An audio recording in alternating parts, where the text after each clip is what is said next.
Good morning, ladies and gentlemen. Welcome to the Board of Supervisors meeting for Calaveras County. At this time, is there any public comment? Seeing none, Madam Clerk. Item 1, conference with legal counsel, anticipated litigation, initiation of litigation, one case, pursuant to Government Code Section 54956.9D4. Any public comment on that issue? Madam Clerk. Item 2, conference with legal counsel, anticipated litigation, significant exposure to litigation, one case, pursuant to Government Code Section 54956.9D2. Any public comment on that issue? Seeing none, Madam Clerk. Item 3, pursuant to Government Code Section 54957.6, personnel matter, conference with labor negotiator Judy Hawkins, Director of Human Resources and Risk Management, regarding Deputy Sheriff's Association, Sheriff's Management Unit, Service Employees International Union, and Calaveras County Public Safety Employees Association negotiations. Public comment on that issue? Seeing none, this time we refer to closed session.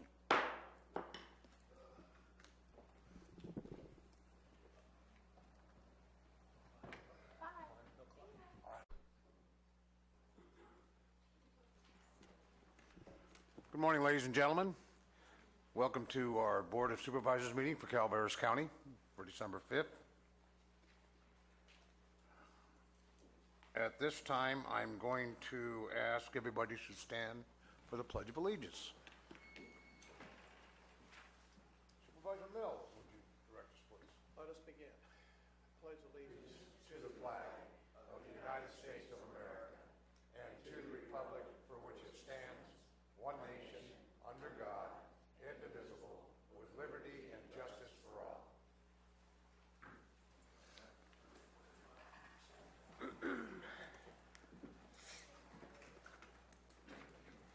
Okay, Madam Clerk.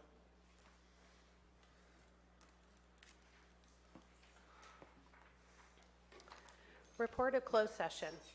Item 1, conference with legal counsel, anticipated litigation, initiation of litigation, one case, pursuant to Government Code Section 54956.9D4. There was no reportable action taken.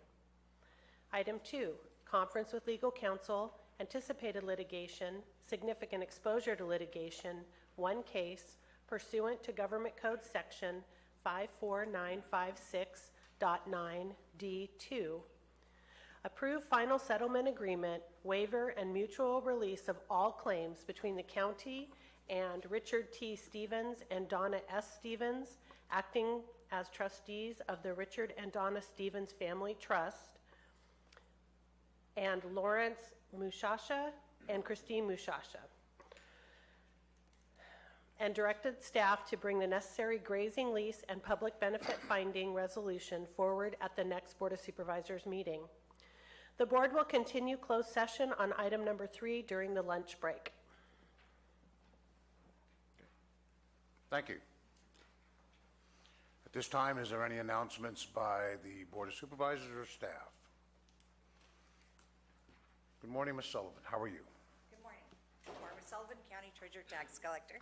I just want to mention that the property taxes are due for the first installment over the weekend, but it will be due on Monday, the 11th, so everybody has till that date to get it in here. So I just want to make that announcement. Okay, thank you. Thank you. Any further announcements by staff or by the Board of Supervisors? I have an announcement. Last week, we attended the conference for CSAC, California State Association of Counties, and that was a 4-day convention, many workshops. But one of the most important things that happened were the recognition of 2 of our staff, that being our board clerk, Diane Severute, was nominated and elected to treasurer of the California Board of Clerks. I didn't know what the acronym was. And also like to recognize our CAO, Tim Lutz, upon completion of being a fellow, a member of a very unique organization of CSAC. Congratulations, folks.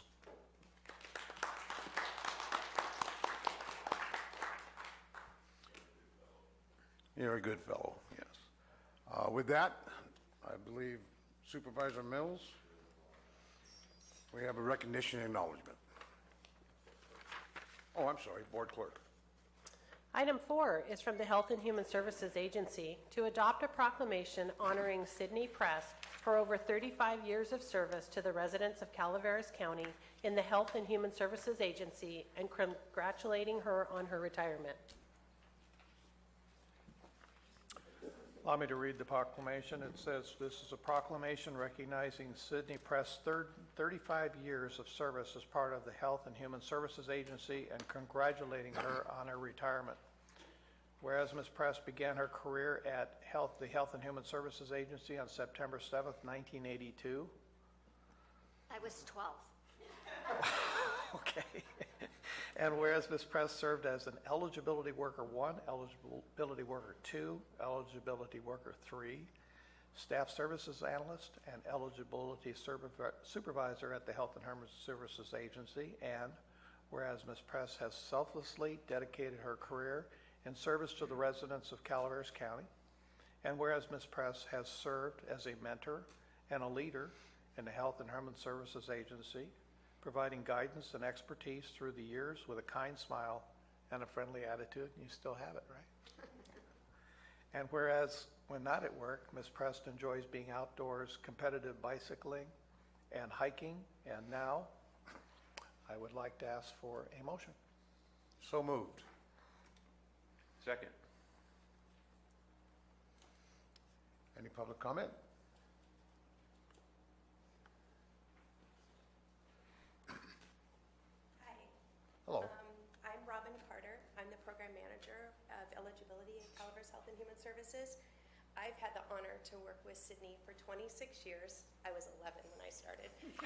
And I have a plaque here for her. It's Certificate of Appreciation for 35 years of outstanding service and dedication with Calaveras Health and Human Services Agency.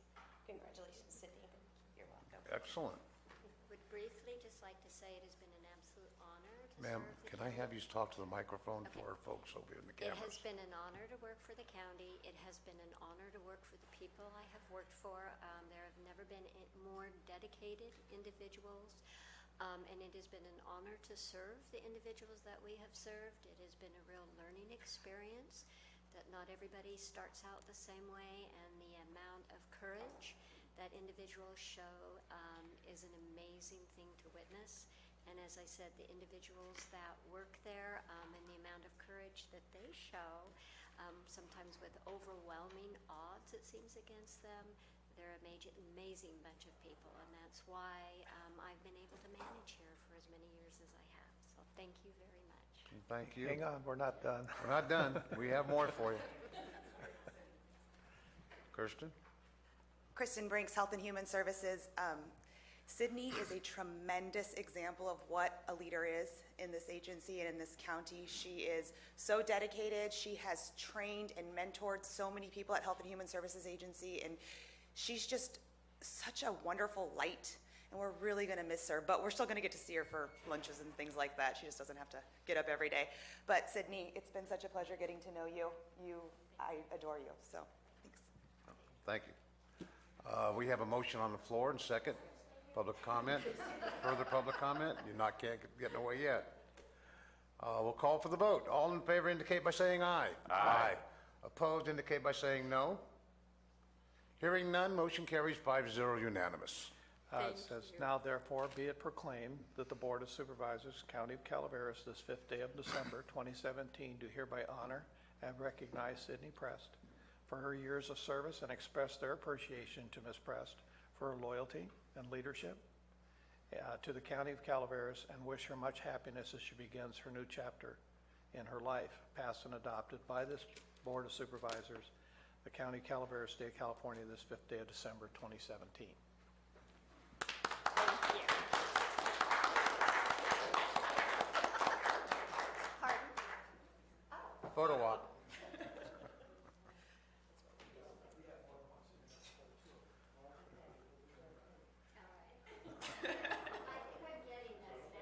Okay, good deal.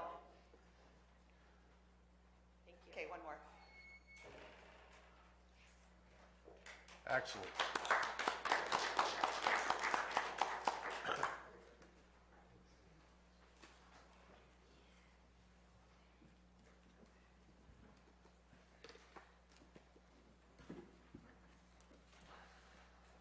Okay, Madam Clerk?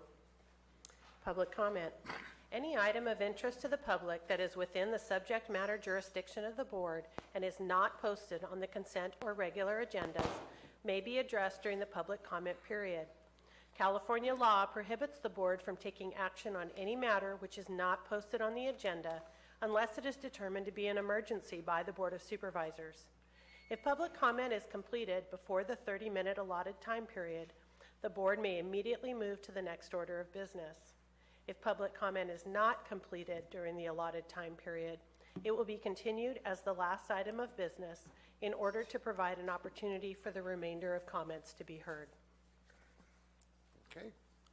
Ladies and gentlemen, once again, I'd like to remind everybody of this chamber and the respect it deserves, not only to the speakers, but to the board and staff.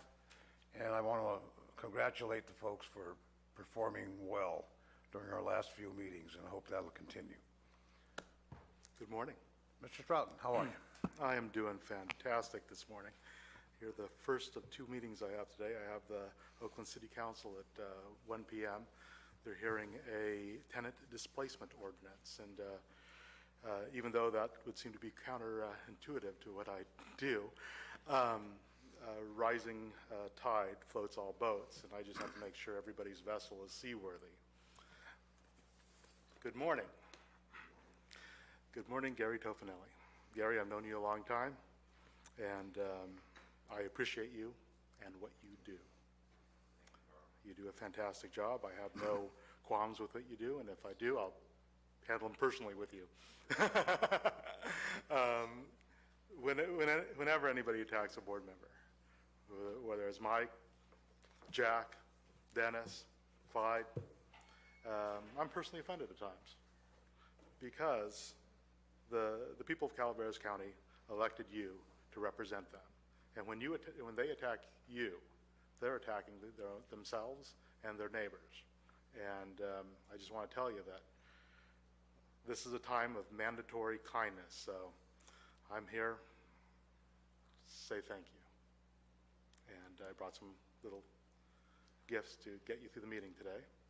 If Robin would help me today, since she's in training. This one with the envelope is for Gary, and it's not money.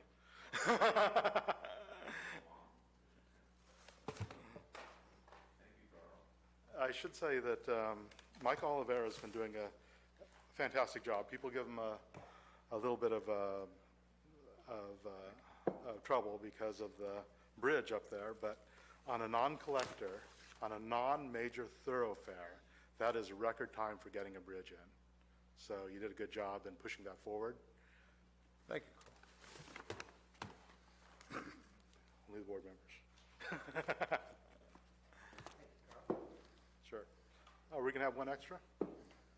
Why don't we, will he be here later? Oh, fantastic. Fantastic. Fantastic. Yeah, Supervisor Clapp will be here. Okay. He's late. You know, For Dennis good and reason. Dennis and Clyde, they get a lot of heat. And if you remember, I don't have too much time. They only give me 3 minutes here. Maybe when Jack is board chair, he can work on a little more time for me,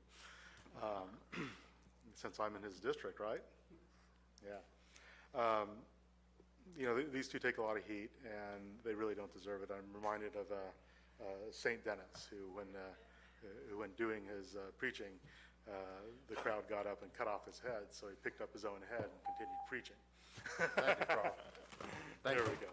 This is for, you know, I did do the county council. Next speaker. She doesn't like Canada. Give one of those to, Bonnie, good morning.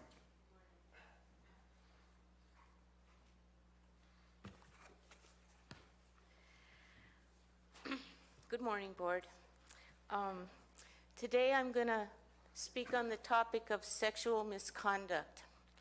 For weeks I turn on the news and it's just saturated with reports and allegations, and it's coming out of the woodwork. And so I thought I'd share one of my Me Too stories. It happened right here on this campus. It was over in the bathroom at the admin building. 1981, I was hired as a janitor, and we were teamed up, and one night, you know, it wasn't blatant, it wasn't overt, but it wasn't a mistake. And I was traumatized. I didn't know what to do. I didn't want to come to work anymore. I needed the money. So I went whining over to the sheriff's department where I knew somebody. I had a friend over there, shared it, and they went and told my supervisors, who I couldn't talk to because they were a couple of men. And they handled it. They called me in and let me know that as a worker on the women's crisis line, they were really disappointed that I couldn't handle it myself, and what kind of an example was I going to be setting for other women. But they did something for me. We didn't work as teams anymore, and I worked alone. And I thought, well, hell, I should have handled it. So I've got a plan. 35 years later, it's called my 1, 2, 3 step to handle someone messing with my rear end. Okay, it's called elbow, knee, foot. And it goes to the nose, the groin, and the face. And it's something every woman should practice because it's going to take you by surprise and you have to have a spontaneous reaction. The elbow to the nose, you're not breaking their nose, you're trying to drive a shaft of bone into their skull to kill them. The knee to the groin, it's not to double them over and make them hurt, it's to emasculate them for the rest of their lives. Guarantee the woman won't be able to do much of those things to extent, but maybe if the guy's going down, if you got a good sturdy pair of shoes on, you smash them in the face and you break their jaw or bust their eyeballs or something. But if you are able to contact on any level, I bet you the next time a guy wants to grab a woman's butt, they'll think twice about it. So I'm recommending everybody practice that technique. It may come in handy. Thankfully, I've never had to use it again, but I got my own self of myself, and I don't think anybody wants to grab my 70-year-old butt anymore, so I'm not going to worry about it. Thank you very much. Thank you, Bonnie.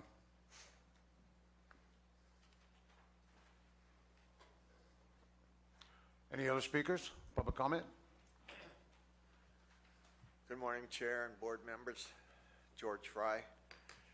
I'm currently the chair of the In-Home Supportive Services, and I'd like for the board to, when they make their assignments next month, right now, our In-Home Supportive Services Committee does not have, with all the rules and what have you, a person on the board that is assigned to the In-Home Supportive Services, like so many other boards and commissions that you make appointments to and have the board members serve on.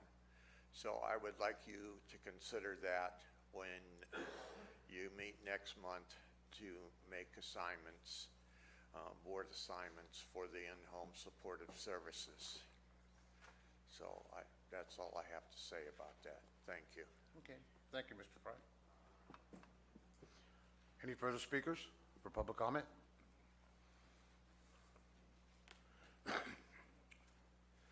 Jeff Krovitz, Public Works.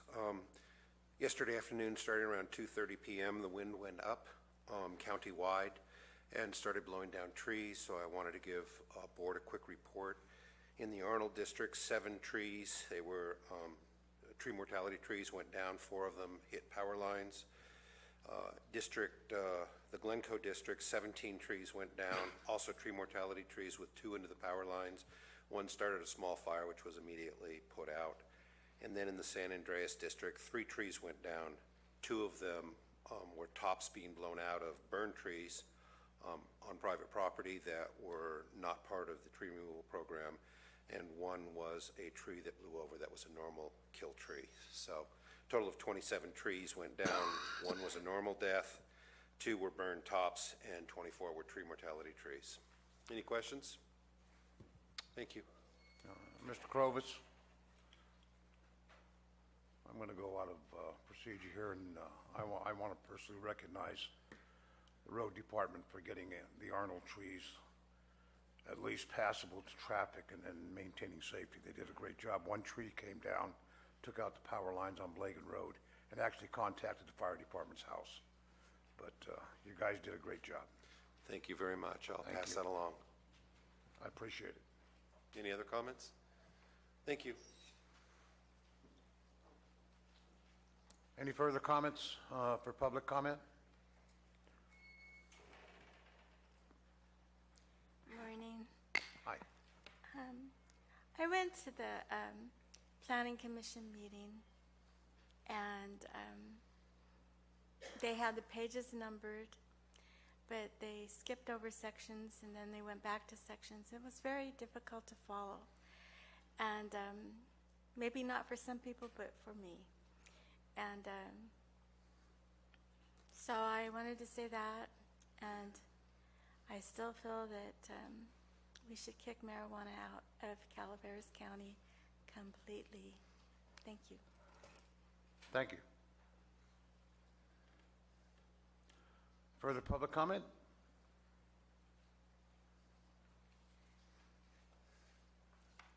Morning, Mr. Chairman, Board. Lately, I've been trying to keep up with what's going on. I found I have to write everything down. It's almost like a program or a menu. And it has to do with where the marijuana issue is going, if it's going anywhere. And so I have a little list of things that you might want to consider. Maybe it's snuck by you because they seem to be happening all the time. In January, of course, the board came up with a draft ordinance that they approved and wanted to recommend to get it going. In September, it was at the Planning Commission, it was discussed and endorsed along with another one, and they added the Laddish 1.0 plan, which was Commissioner Laddish's plan. After that, the Board of Supervisors got it back, ignored both items that were referred back from the Planning Commission. That's number 3. We have 6 proposals going, or perceived proposals, or potential proposals. Then the Board of Supervisors, instead of considering what came from the PC, we had Supervisor Tofanelli reveal his list of demands for his plan, the Tofanelli plan. It went back out again, and then we ended up with what I call the Rainbow Tofanelli plan. That's the one that was printed in 4 colors with everyone chiming in on it. Don't know where that's at right now. That went to the Planning Commission, and then we had Commissioner Laddish introduce Laddish 2.0. And I might add that Commissioner Laddish introduced these with no prior notice to the public. They were opened up in the meeting, and the chairman of the Planning Commission allowed it. Maybe they're allowed to do that, I don't know, but it's certainly an insult to the public to have to consider complicated matters like that with no prior information about it. And finally, number 6, the alternative that we're all waiting, number 5, supposedly the attorney for the marijuana people introduced an ordinance for consideration at the end of the Planning Commission meeting. That was number 5. Number 6, of course, is the one that we're all looking forward to, and that's Prop 64. That is an alternative. Should you decide to do nothing, that's what will happen. We're a little bit concerned that when the chairman says, we have to take our time and do it right, that those may be mutually exclusive options. We're concerned about what's going to happen at the end of the year and the slow pace of this moving forward, and we hope it gets resolved soon. So we look forward, I hear maybe December 19th, but Who knows? But I hope it comes forward and we get this thing taken care of for good, and you choose one of the 6 plans. Thank you. Thank you. Further public comment? Okay, seeing none, we'll bring it back to Madam Clerk. Consent agenda. Consent agenda items are expected to be routine and non-controversial. They will be acted upon by the board at one time without discussion. Any board member, staff member, or interested party may request removal of an item from the consent agenda for later discussion. Is there any member of the public present that wishes any item from the consent agenda pulled for discussion? Bonnie, what number, please? Number 5. Any other items from the public? Mr. Fry? Number 6 and 7. 6 and 7. Any further from public? Any from the Board of Supervisors or staff? Supervisor Mills? I was, but I've had my questions answered by staff. Thank you very much, so I have none to pull. Any further requests to pull? Seeing none, I'll entertain a motion to accept the balance of the consent agenda. Moved by Supervisor Mills. Second. Second by Supervisor Toffenelli. Any public discussion on this? Seeing none, I'll call for the vote. All in favor indicate by saying aye. Aye. Opposed indicate by saying no. Hearing none, motion carries 4-0, one absent. And I have to make that correction, Madam Clerk, from the previous proclamation vote. Ladies and gentlemen, Supervisor Clapp, once again, has made arrangements. We will be arriving late, but he will be attending the meeting. Okay, Madam Clerk. I'm sorry. Go ahead. Item 5 is from the Human Services Department to authorize the Auditor Controller to release by warrant to the Resource Connection of Amador and Calaveras Counties Incorporated, Presley Funds and Domestic Violence Education and Training Fund probation court collections collected July 1, 2016 through June 30th, 2017, supporting the domestic violence shelter-based program in Calaveras County in the amount of $8,281.05. Okay, Bonnie? Good morning again. I did not have a question, but I just wanted to make a statement about this item. For folks that aren't aware, the Presley Funds is an attachment to marriage license fees. When you get a marriage license, a lot of that money goes to different areas, and $23 of each marriage license goes into a fund that is held for the woman's the Resource Connection. I just want to let you know, the first time the Presley Fund was in effect was in 1980, and we collected, it was 13 marriage licenses at $7 each. Now they're collecting 360 marriage licenses each year.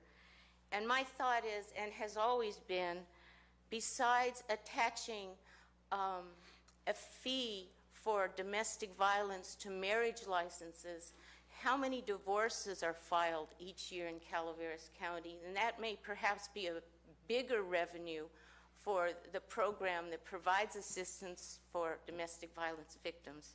Anyway, that's just something I wanted to shoot my mouth off about, so thank you very much.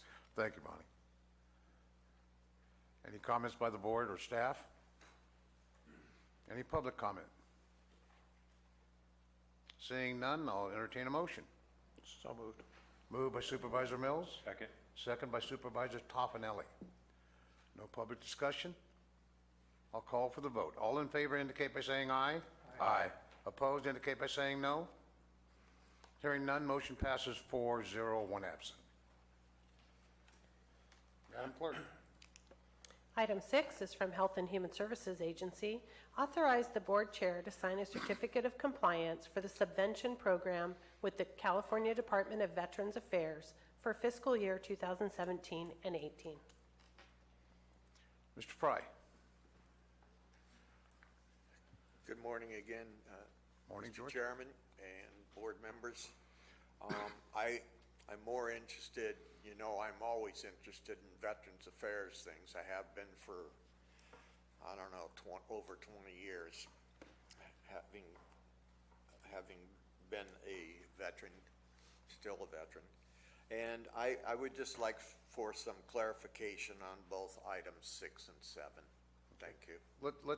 Let's deal with item 5 first. Oh, I'm sorry. Item 6. I'm getting old.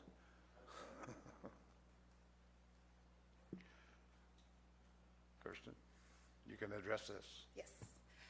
Good morning, Mr. Chair, members of the board. Kristen Brinks, Health and Human Services. The California Department of Veteran Affairs requires the annual filing of the Certificate of Compliance for the Subvention Program. It provides funding to counties to reimburse a portion of the cost associated with the Veteran Services Office. And basically what it is we do workload units of providing services, we get some reimbursement back. And it's part of our budget that's built into the Veteran Services Office. And that's just, okay. Excellent. Any questions of Mr. Fry or our Director of Health and Human Services, Kristen, by staff or by board? Supervisor Toffenelli, your light's on. I was going to move this item. Mr. Okay. I'd entertain a motion. I move this item. Second. Moved by Supervisor Toffenelli, second by Supervisor Garamendi. No further public comment. Seeing none, we'll call for the vote. All in favor indicate by saying aye. Aye. Aye. Opposed indicate by saying no. Hearing none, motion carries 4-0, one absent. Let's talk, Mr. Fry. Item 7 I'm sorry. is from the Health and Human Services Agency to authorize the board chair to sign a certificate of compliance for the Medi-Cal Cost Avoidance Program with the California Department of Veterans Affairs for fiscal year 2017 and 18. My question has to do with what is the Medi-Cal Cost Avoidance Program and how it relates to Veterans Affairs. Okay. Ms. Kirsten. Kristen Brinks, Health and Human Services. The Medi-Cal Cost Avoidance Program is one component of the County Veteran Services Office. It helps veterans benefits, the program helps establish veterans benefits for Medi-Cal eligible veteran dependents in health facilities and reviews probable veteran benefit eligibility of individuals eligible for Medi-Cal who reside in skilled nursing facilities and have not been evaluated for such eligibility. This is a close connection between our eligibility services and our veteran services offices in ensuring that our county veterans have the ability to have access to all of the benefits and programs that they are eligible for. So it's a tight connection that exists within Health and Human Services. Thank you. Okay. Any public comment or any questions by staff or by the board? No further public comment? I'll bring it back and entertain a motion. So moved, Mr. Chair. Moved by Supervisor Toffenelli, Second. second by Supervisor Garamendi. No further public comment. Call for a vote. All in favor indicate by saying aye. Aye. Opposed indicate by saying no. Hearing none, motion carries 4-0, one absent. Regular agenda. Item 16 is from the Administrative Office to ratify County Administrative Officer signature for receipt of Calaveras Community Foundation grant funds in the amount of $10,000 and acknowledge the Calaveras Community Foundation for their generous contribution towards the betterment of the Calaveras County Government Center grounds. CEO Lutz. Yes, I'm pleased to be able to bring this item to the board and acknowledge the generous contribution of the Calaveras Community Foundation. Brent Harrington from the foundation is in the audience today. Should the board have questions or if he wanted to make some comments, I'm also going to ask Patrick Martin to come up. What we did some time back, this opportunity was offered to the county. We didn't take them up on it at that point. As we have worked to ramp up the facilities and maintenance department within the county, we decided that we wanted to try and revitalize this effort, which is about beautification on county campus. So the contribution will allow us to provide landscaping, irrigation, and really start to, in addition to the paint and repairs that are being made, to create a much more beautiful place for our county visitors and employees to enjoy, particularly in those summer months. If Patrick wants to come up and provide just a brief summary of what you had planned, what we submitted for the application, that'd be great. Good morning, Board. Hello, Pat. How are you? Nobody is more excited about this than I am. On August 1st, we started Operation Beautification, which was really just trying to clean up the campus and make it a more pleasant place. So to date, we have cut, trimmed, and removed over 600 yards of overgrowth. That is just phase one, which is the cleanup. The Calaveras Community Foundation's grant is going to allow me to move into phase two, which is plants, irrigation, and really doing something with a beautiful campus that needs a little bit of help. So I've got a great staff. We're very new, energetic, and I have not had the pleasure of meeting Mr. Harrington, but I want to thank him very much for his contribution, and it will go to great use. Part of Operation Beautification, I'm going to leave you with a little intrigue. In the upcoming month, I'm putting together a presentation for what I am calling Project X. Very secretive, but a lot of components. The purpose really for it is to bring some pride, history, honor, and beauty back to the campus. So in the first of the year, look forward to a little bit more information on Project X, and thank you to the foundation for their generous grant. Thank you, Pat. In You and your addition to- crew are doing a great job. Thank you. In addition to groundskeeper, I think we need to appoint Patrick as marketing genius as well to get intrigue and mystery for us. Excellent. Thank you. CEO, did you say is Brett here? Mr. Harrington. Would you, is right. there you go. I was going to make sure you got recognized, Brett. Well, Carl recognized me and gave me some candy on the way. Just a few comments. A couple years ago, I was at some type of meeting, and a woman in Angels Camp, a realtor, came up to me and read me the riot act for how bad the government center looked and how it was first appearance for many people and first impression or whatever. And then I reminded her I didn't work for the county anymore, which kind of got an O. But it caused us to go back as a board, the foundation board, and talk a little bit about it. And I came here in 1977 as an entry-level planner. This place looked like a park, and the landscaping was beautiful, and I'd like to think during the years I was CIO, we kept it in pretty good shape. But our board, after not getting much of a positive response a couple years ago, Tim and I talked. I threw it out as an offer. He came back with a good project. So my board took maybe all of 6 or 7 seconds to vote on it at our meeting a couple months ago to do it. Pretty simple agreement. We give you the money up front. Expect you to get it done within a year. And then give us a report back and tell us what you did.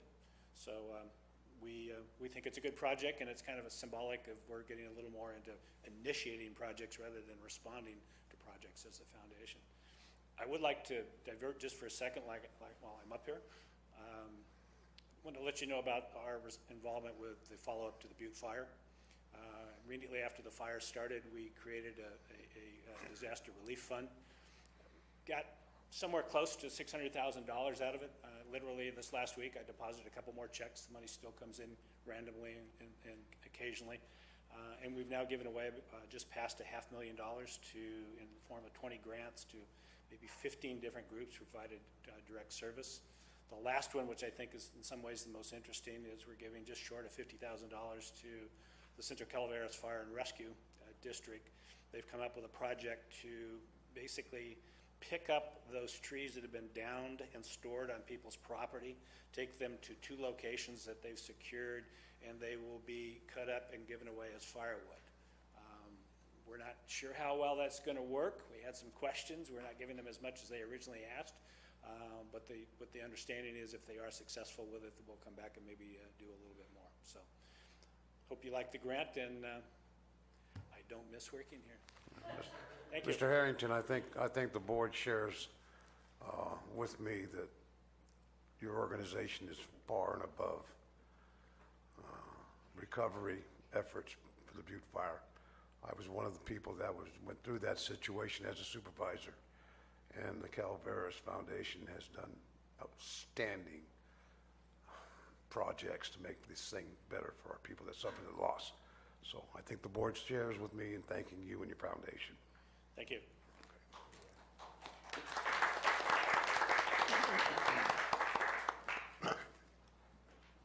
Madam Clerk? Hang on. I have a question, too.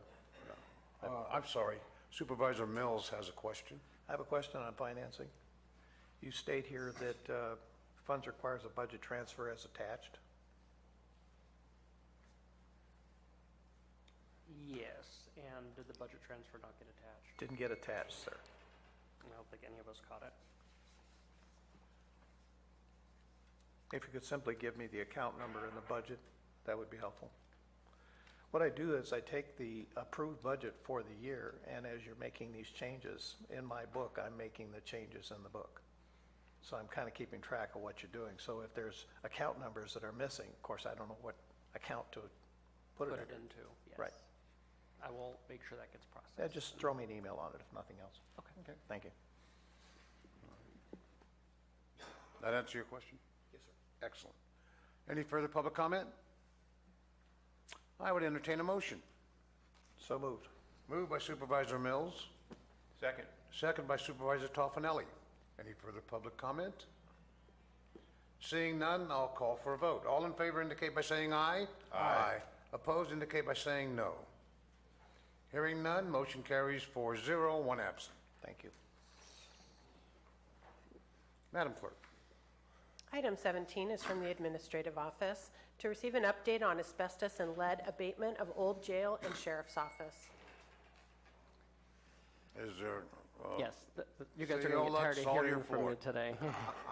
And unfortunately, my assistant's up in Sacramento at a training today, so Okay. you got me for all of them. I wanted to bring this item back. Really, we had originally hoped to do this as an action item per a meeting that we had had with a couple supervisors, the space planning consultant, and asbestos remediation consultant, but when we realized that price tag, we knew we were going to have to do a bid, which would slow down the process a little bit. So what I wanted to do at least is bring this back as an update to the board. I know there's a lot of concern and question on the old jail, what to do with the old jail. And you ask 10 people and you probably get half of them that are going to say tear it down and the other half that say rehabilitate it. We know right now that there is asbestos in the jail. We had the consultant report come out in July to basically do testing on all surfaces and identify where the asbestos is. We also know in order to proceed one way or the other, we have to move forward with the abatement of the jail. So what we're going to be doing then, and we're finishing the specs now and it should be released in the coming week, is issue a bid for the asbestos abatement activities. The cost estimate from the consultants has been about $89,000 to do that abatement. Quite honestly, that surprised us, but at this point this is going to be the next step regardless, in order to then do the remediation, we're going to have to be opening up walls, identify what other structural challenges there might be within the jail, and trying to decide, do we tear it down, try and build something new, or instead put that money into rehabilitating it. So what I wanted to do is bring this back as a report to the board, knowing that that bid's going to be going out, knowing that I wanted to loop back on our space planning effort. We're finalizing the space plan itself. I'm going to be talking to department heads next week about kind of the initial recommendations, try and get some feedback to then bring back to the board at the first meeting in January of here's the overall plan that we're recommending and some options for the board to consider with that. And again, with that, I'd be happy to answer any questions. Supervisor Mills? Well, on the jail itself, as you know, it's an addition to an addition to an addition. I mean, it's multiple.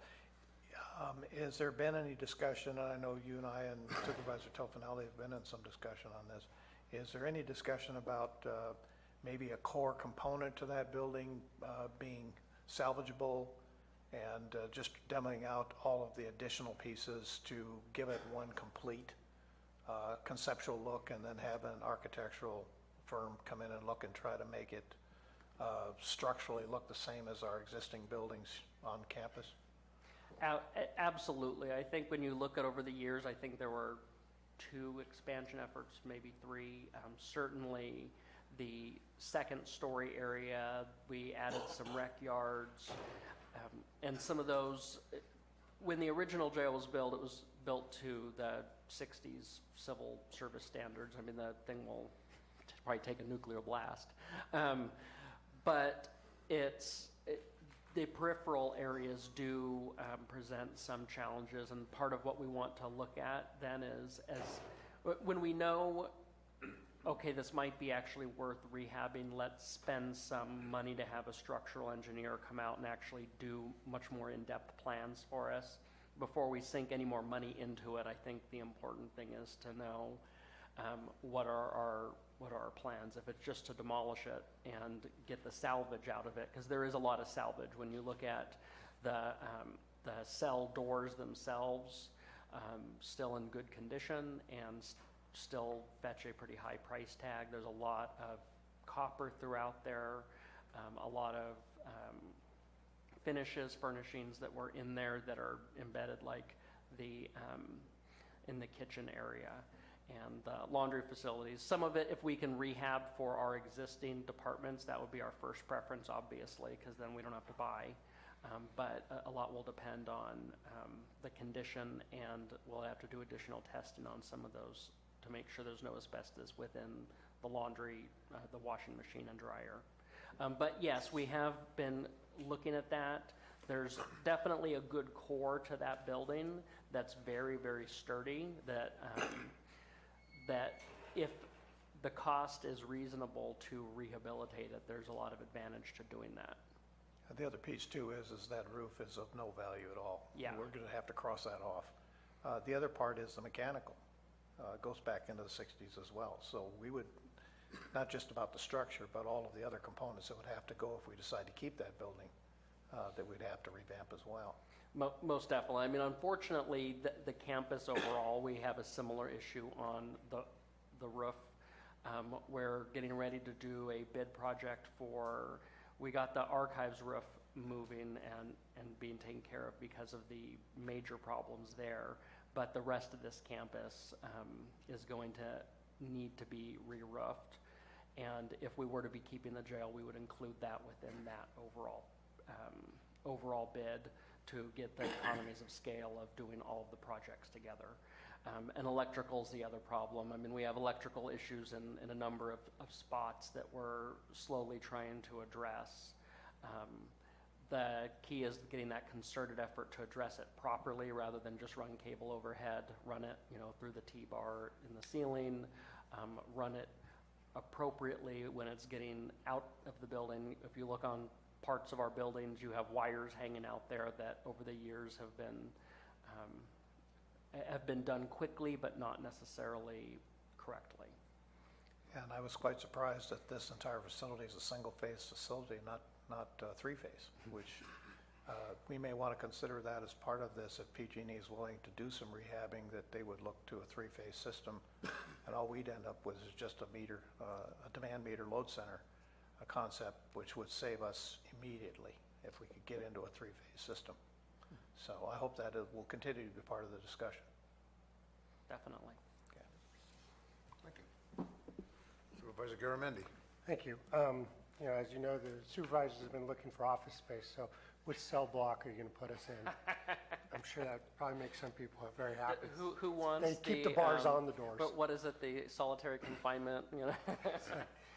My question is there a difference in the price between rehabbing or tear down for this asbestos abatement specifically? No, this piece, they have to get that asbestos out because the uncontaminated materials would be in landfill, but they have to have it. So there's no cost difference? Yeah, that was why we decided that we were going to bear this cost whichever direction we were going to go. This would be the logical first step. And there is lead involved as well. That's something to consider, which will be salvageable. Okay. Further comments? Any public comment?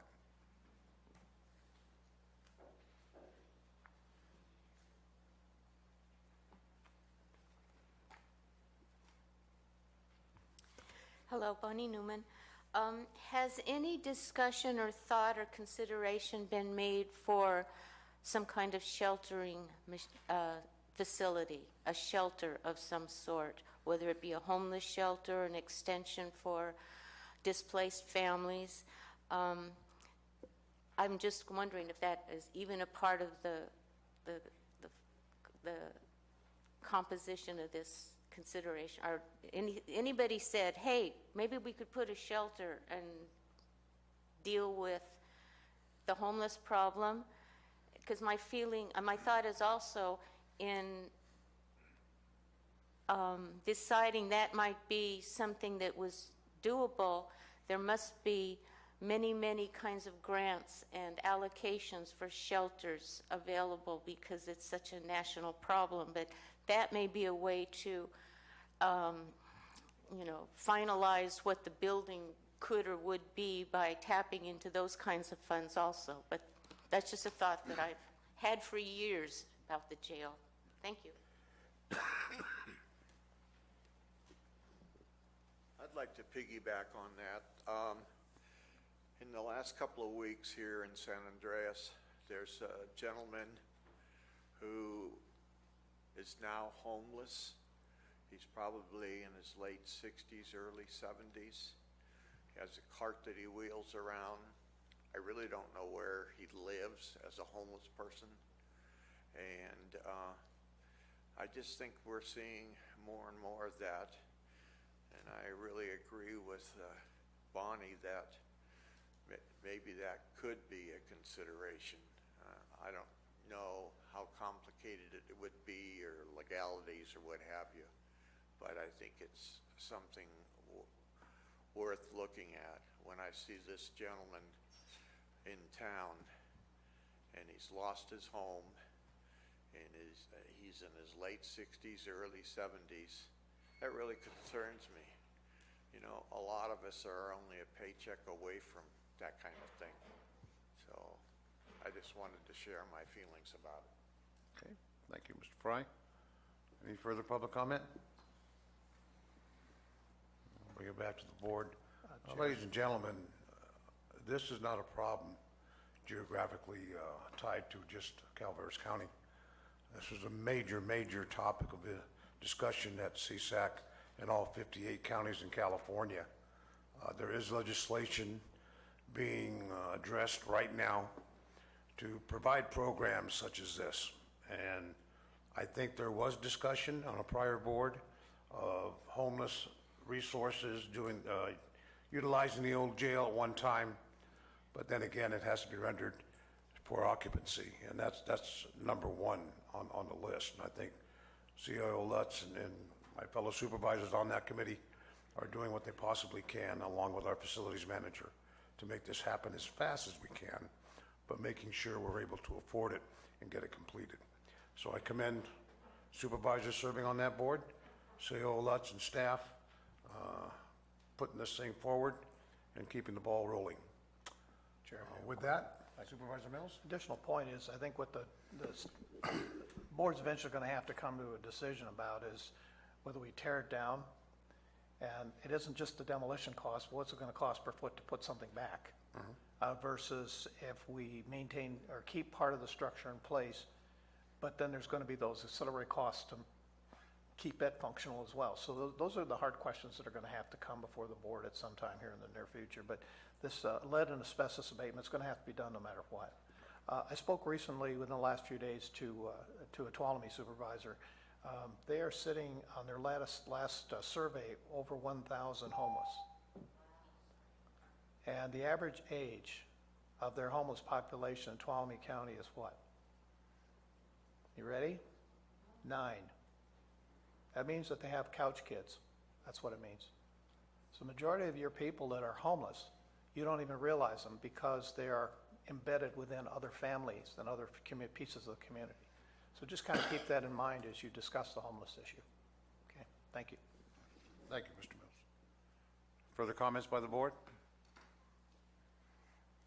Seeing none, entertain a motion? Or is this informational? Informational, okay. Madam Clerk? I'm sorry. We can take a break, yes. Correct. We'll take a break, 15 minutes.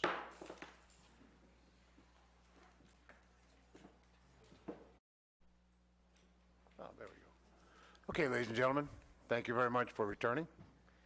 Madam Clerk.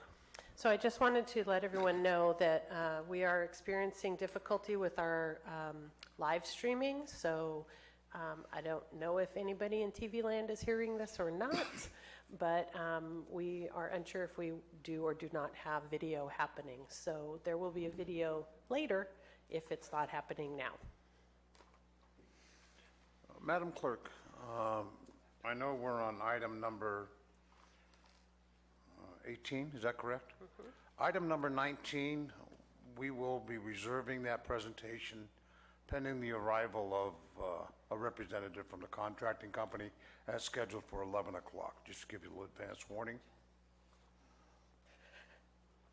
Item 18 is from the Administrative Office to adopt a resolution waiving the requirement described in County Code Section 15.08.130 that a request for proposal be issued by the county to secure engineering consultants or vendors to prepare the Nexus study and designating SCI Consulting Group as the district's impact fee consultant to prepare the Nexus study and fee program. All right. Again, CEO I'll be Lutz. taking this item for Mr. Moss, who is in training. So bringing this item that is asking the board to waive a requirement within county ordinance, the Calaveras Consolidated Fire District Board conducted a public hearing on June 22nd to adopt a resolution to approve fire impact fees for residential and non-residential development, and requested that the county take action on their behalf.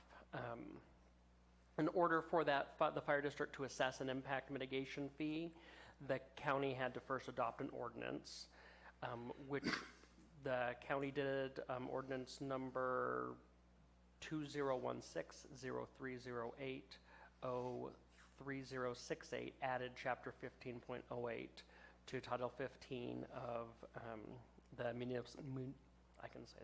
Municipal Calaveras County Code relating to fire impact mitigation fees. That requires the fire districts to implement a mitigation, impact mitigation fee by resolution, and then the resolution asking the board to take action on behalf of the district. So the Calaveras Consolidated did pass that resolution on August 28th, 2017. The district must also agree to pay for a Nexus study and outside counsel review of that study.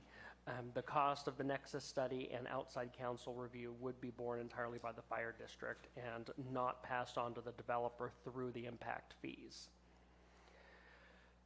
So if the district then performs all those obligations under the ordinance and the nexus study is considered defensible, then the county may follow procedures of the Fee Act and adopt a resolution imposing that said fee. The Fire Protection District bypassed normal process that's outlined in code and instead chose to hire SCI Consulting Group to develop the Fire Impact Fee Nexus study. So what it is a departure from the process, although it still meets the requirements laid out in the ordinance, which is basically we just need a nexus study. In a interest of time, the fire district obviously wanted to speed up that process and get the nexus study completed. However, because it's laid out in ordinance, it will be necessary for the board to waive the requirement described in Chapter 15.08, which is specifically Section .130, wherein a request for proposal would be issued by the county at the district's expense to secure engineering consultants or vendors to prepare the nexus study, and instead to designate SCI Consulting Group as the district's impact fee consultant to prepare the nexus study and fee program via resolution. So again, they've at this point followed all the normal processes outlined in ordinance with the exception of where it comes to the county issuing that RFP for the fee consultant. They instead chose to hire SCI Consulting to develop that nexus study for them. Thank you, CEO. Supervisor Tofinelli, can I hear from you on this matter? It's your district, correct? It is my district, and it is Supervisor Clapp's district also. Okay. It's consolidated, covers both districts. I'm surprised, my understanding that Jason, who is the fire chief, was supposed to be here to make a presentation this morning. And if you could give me a couple minutes, I can call him and find out if he's on a call or find out what's going on with him. I think we can do that. We can table this. Ladies and gentlemen, I've been made aware first thing this morning that local firefighting resources have been called out for Southern California. So that might be the situation. I don't know, but I would have no problem as chair tabling this and trying to get a hold of Chief Robertelli. Chief Young himself just got a call and had to leave. He was sitting here for this presentation himself. So okay, why don't we table this for 30 minutes or so, or maybe till after lunch? How about after lunch? That probably might work, and we'll find out what the situation is. Any disagreement? Supervisor Mills, you had a comment? Motion to table. I make a motion that we table that. Okay. I think it's not That's cheap. chair discretion. We can make a do we need a motion, council? Council, do we need a motion to table this? Yeah, that's Chief Young. That's Chief Young. Robitelli is the chief of the consolidated, so. Do we need a motion to table? Board discretion or a motion? Board discretion? It is board chair's discretion, Okay. however, you certainly can, since there's a motion on the table, move forward with it, have a vote on it to continue to after I would, a set time. I would second the motion. Okay, motion was made by Supervisor Mills, second by Supervisor Tofinelli to table this matter to after lunch pending the arrival of Chief Robertelli. Public comment? Seeing none? Oh, I'm sorry, sir. Dr. Alan Yoder, I would appreciate a number on what the amount being awarded is sometime during the discussion. A number, sir? I would appreciate a dollar amount to be added Oh, to a dollar amount regarding this particular item? what's happening, yeah. Okay, maybe we can get that from Chief Robertelli and Chief Young at that time? Certainly. Okay, thank you, sir. We have a motion and seconded. Public comment's been called for. I'll call for the vote. Indicate by saying aye. Aye. Opposed, indicate by saying no. Motion carries 4-0, one absent. We'll hear this matter after lunch.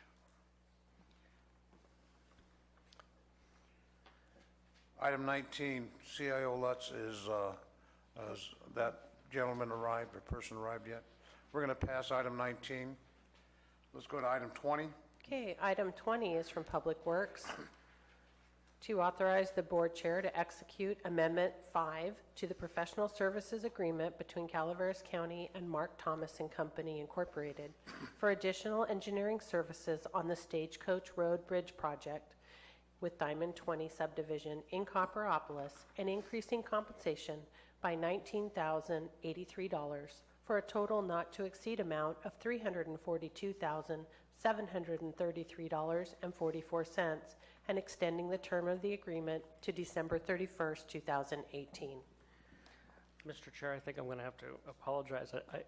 I don't think staff are used to us going so quickly through the agenda today. This next block of Public Works, and I don't see anybody from Public Works here at the moment. Okay, we can table this item too. Well, I was going to say it might be more effective to then take a break and figure out where Public Works is and get them here, just because we're talking about 3 items coming up. Okay, let's take 10 minutes and Sorry about that.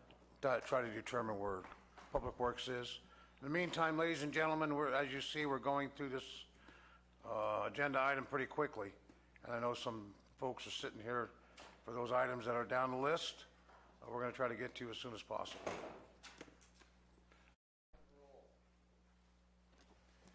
Ladies and gentlemen, we're back in session. Madam Clerk. So we are on item 20 from the Public Works Department, and I would like to note for the record that Supervisor Clapp has arrived. Mr. Krovitz. Thank you, Jeff Krovitz, Public Works. This is a fairly routine item. As you recall, we have brought before you Stagecoach Road Bridge project, which is a low water crossing being replaced by a bridge that's being funded nearly 100% by federal highway bridge funds as well as state toll credit match funds. We have completed environmental, we have completed design, the board has adopted plan specs and estimates, engineer's estimate of probable cost, and we are ready to proceed with construction.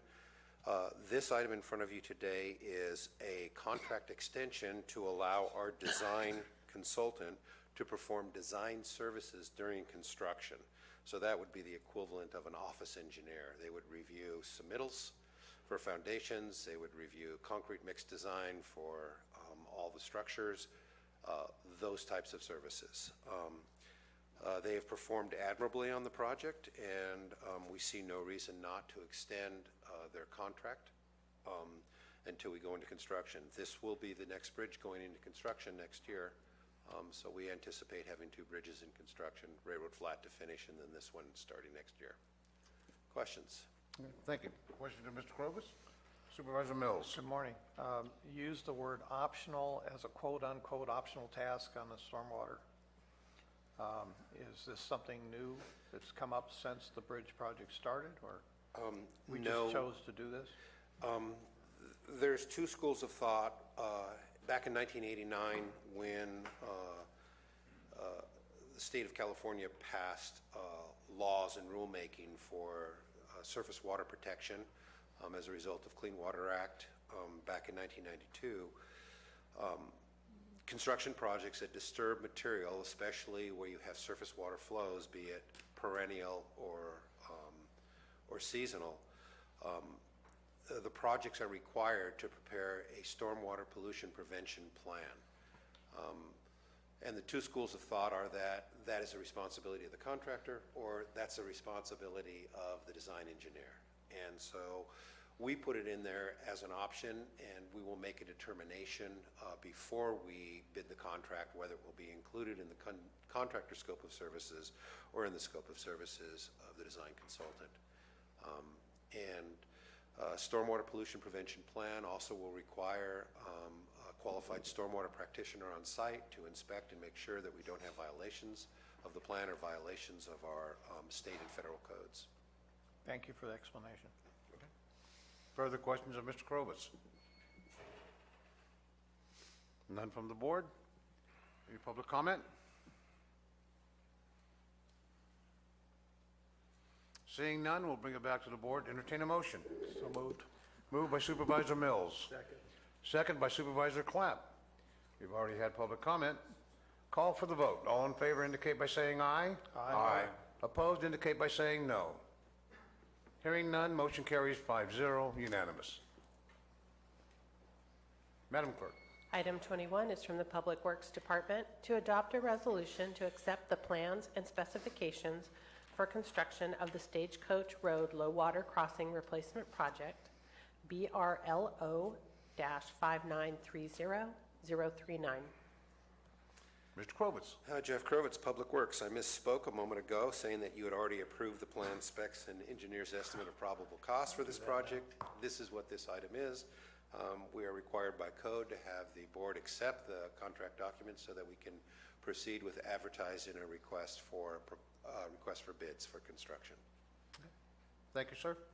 For questions of Mr. Krovitz by the board? Seeing none. Public comment? Seeing none, I'll bring it back for entertaining a motion. So moved. Moved by Supervisor Clapp. Second. Second by Supervisor Mills. Public comment's already been addressed. All in favor indicate by saying aye. Aye. Aye. Opposed indicate by saying no. Hearing none, motion carries 5-0, unanimous. Item 22 is from the Public Works Department to conduct a public hearing and adopt a resolution to change the names of Old Powerhouse Road and a portion of Manual Road. Mr. Packinger, good morning. Good morning. Robert Packinger, Public Works. This, a notice of intent was heard last month regarding the name change for Manuel Road, a portion of Manuel Road, and a portion of Old Powerhouse Road. Since that last meeting, we advertised the public hearing in the newspaper. We posted a couple of notices on each road, and our partners in GIS mailed to the residents along the affected portions of the road the notification of the intent to change the name. We received one comment. It's more of a question, a clarification in regards to Manuel Road, and the commenter thought that it was a portion of the road north of State Route 4, and it's actually a portion of the road south of State Route 4 on Manuel Road that's being affected. There have been no further comments in regards to this item. Okay. Any questions, Mr. Packinger? I have a question or two. On the old firehouse manual portion of that road, how many residents, businesses are on that particular location? No businesses, but I understand that there's 2 residences. Okay. Actually, it's one parcel that's affected on that. All right. And there was no response for the old powerhouse change? No one submitted anything to us as far as I know. Thank you. Is there any public comment on this? Dr. Alan Yoder. I live on Old Powerhouse Road, and I don't remember getting a request for comment. I just came to the meeting to ask what will the practical implications of this name change be? I already use Dam Road as my address. Mm-hmm. Okay. Sir, do you receive a publication of a local publication? If I did, I misplaced it. Okay. Mr. Packinger, can you address that? Yes, we've discovered this in the past and try to address. What's happened is we send the notices to the people that have the addresses on the assessor's information. The megabyte information has the owners of the property. Sometimes the owners are out and there are people that live and rent in the area, so we try to capture some of those, and hopefully we capture that in the people by posting the information on the roads themselves, so that the people that actually live there have a way to say to recognize that there's something occurring.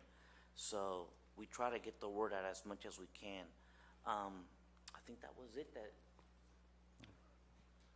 I don't mind any of that. I saw the posted notice. I'm here. My question is, what are the practical implications of the name change? Okay. And I understand the name changes to Dam Road, which is an address I'm already using so I'm not offended by that. Okay. Mr. Packinger, could you address that? Yes. There are some homeowners along there that have a different name. So there's a couple different names being used for the same road. So for this gentleman that's already using Dam Road, he won't see any impact or any change, any effect. For those that are using the different name, they'll have their addresses changed to reflect Dam Road, and there will be consistency for everyone along that road at that point. The county will put up a road name sign on that road that reflects this current change of Dam Road. Is that acceptable to you, sir? That works, yeah. Thank you. Excellent, thank you. There are already 5 names for that road. The post office knows all of them, Right. you know, so, whatever, but changing the road sign is a very useful thing. It is. When I was a deputy working that area up there, I had to believe a lot of things. My maps or my GPS, and none of them were right. Hopefully, I had to stop and knock on the door sometimes. Right. Hopefully this resolves that so that there's no Excellent. confusion there. All right. Is there any other public works or public speaker? Sir? Bonnie? You're next, sir. I think I got the answer to my questions. Is this area in Arnold? This area is, actually, it's in hill. District 3. The Oh. firehouse is in Arnold, and the dam road is down on the Murphy's Grade. Okay, and then it's going to be called the Dam... Not Murphy's Grade. Dam Utica Grade. Road? What's the road The going to be? new name is going to be That, Dam Road. Dam Road, okay. Dam Road. With, Not, That's what Just- Google Maps recognizes, by the way. okay, and when they make those changes, will it affect the house numbers of the people or businesses living there? It's all regulated out, it's all in a sequence already. Okay, thank you. You're welcome. Sir? Morning. My name is Craig Hahn. My wife and I are the only address on Manual Road for what's being changed. And I'd like to encourage the board to put this through. North of 4, there's probably 40 or 50 addresses. South, it's 1 block. We're the only address on it. And every time a UPS driver changes or something else, our product gets delivered at the other end because it's confusing. So changing this, I think, it would help me personally. And would like to encourage the board to do that. Thank you. Thank you, sir. Any further public comment? Bring it back to the board. I have a quick comment. The reason that Firehouse Road was chosen was because that particular parcel was the firehouse at one time, prior to Ebbets Pass. And the current owner, the gentleman right here, done an outstanding job. It's kind of going to be a landmark, I think, for Arnold. So, thank you very much. Any further public comment? If not, I'll entertain a motion. Also move. I'm not supposed to, but I do it anyway. No rule against it. Second. Moved and seconded, moved by Supervisor Oliveira, seconded by Supervisor Garamendi. We've discussed in public comment. I'll call for a vote. All in favor indicate by saying aye. Aye. Aye. Opposed indicate by saying no. Hearing none, motion carries 5-0, unanimous. Thank you, sirs. Madam Clerk. Madam Clerk, apparently we have Chief Robitelli here? No, I don't see Chief Robitelli here. No. Oh, that's 1 o'clock. I'm sorry. Go ahead. Item 23 is from the Board of Supervisors, appointment of applicants to serve on various committees, commissions, advisory boards, and county service areas. We have 2 applications for 2 vacancies today.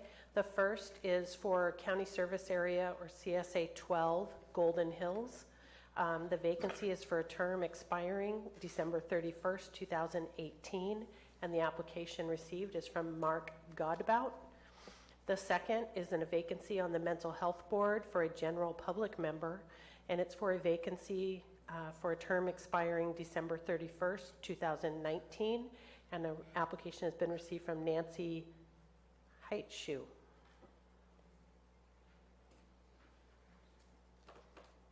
Okay. We will be voting on both positions in one vote, as we normally do. Is there any comments by the board regarding the first candidate?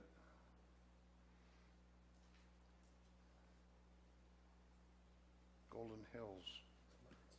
That's, pardon? You good with it? Okay, that's in your district, Jeff? Okay. That's in Supervisor Garamendi's district.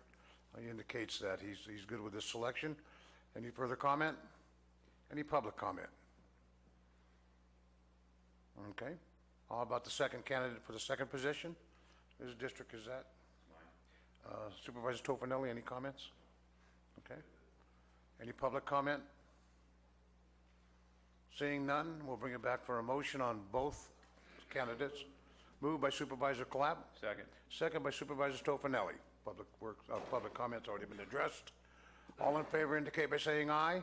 Aye. Opposed indicate by saying no. Motion carries 5-0, unanimous. Mr. Chair, the Planning Department is the next couple of items, and they have asked for a 5-minute break to set up their equipment. Okay, we'll be taking 5 minutes, folks. Item 24 is from the Planning Department to approve findings for lot line adjustment 17-08 for Shanna Gregory and Sammy and Heather Cox. Good morning. Morning. Gina, Catherine County Planning.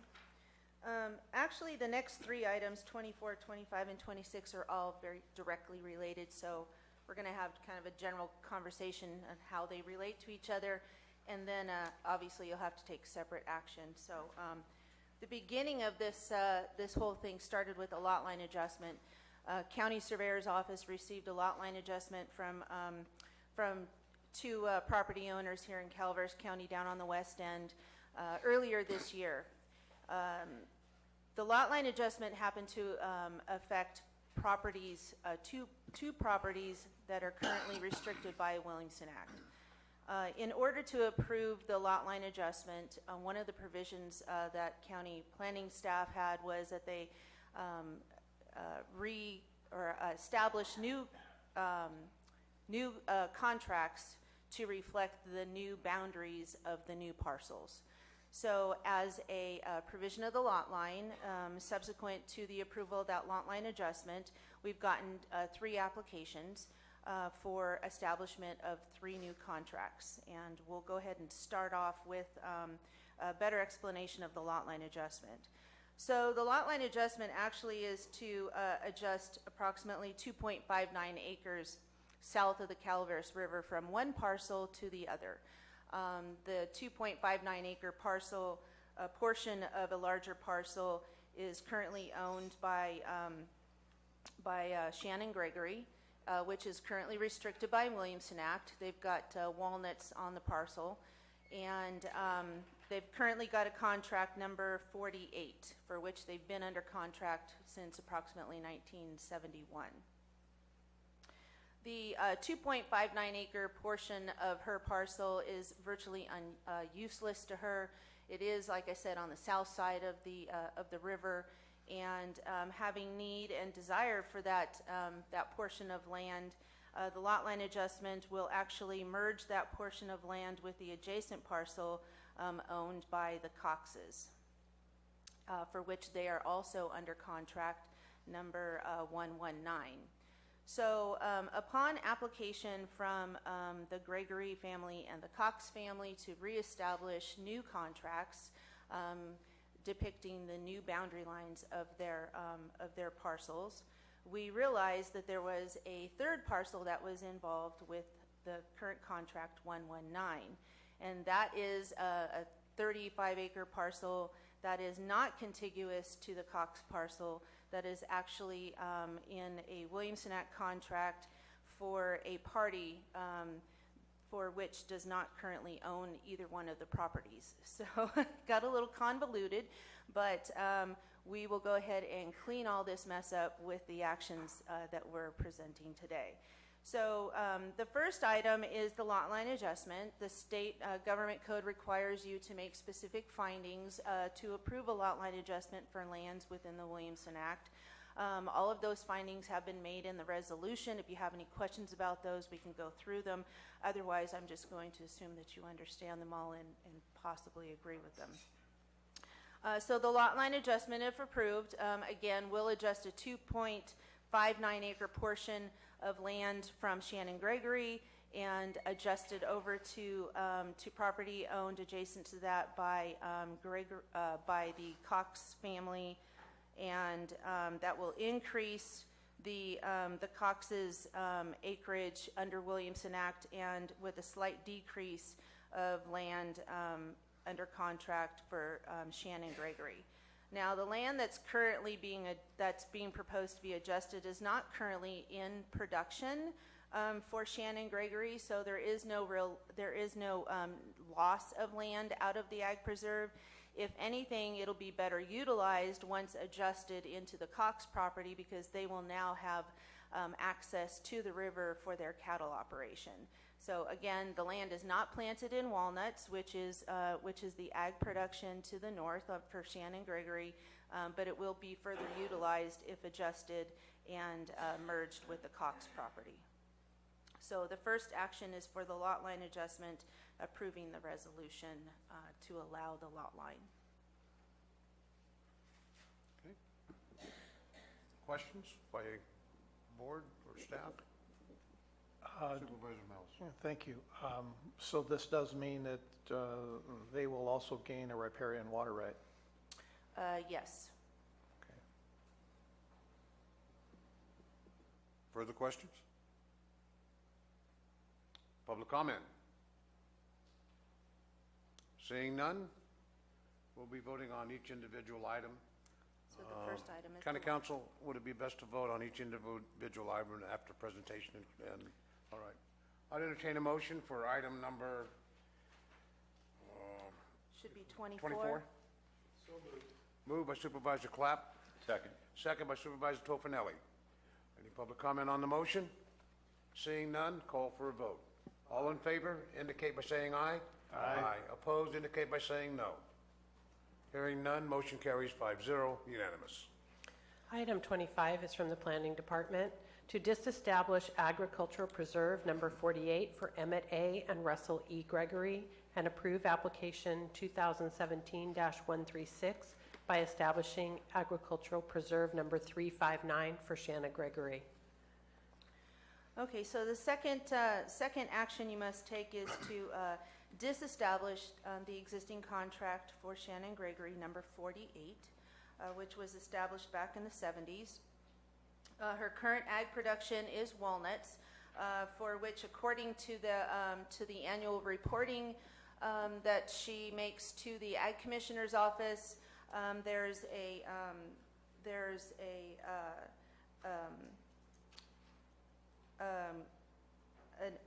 crying out loud.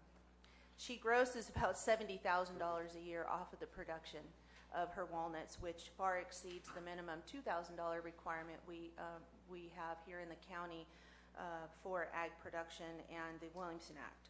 So because of the amount of money that she earns off of that production, the Ag Commissioner's Office and your Ag Advisory Committee have made findings of unique circumstances and have recommended that you grant the establishment of a new contract with the reduction of that 2.59 acre portion of land taken from Gregory and given to the Cox property.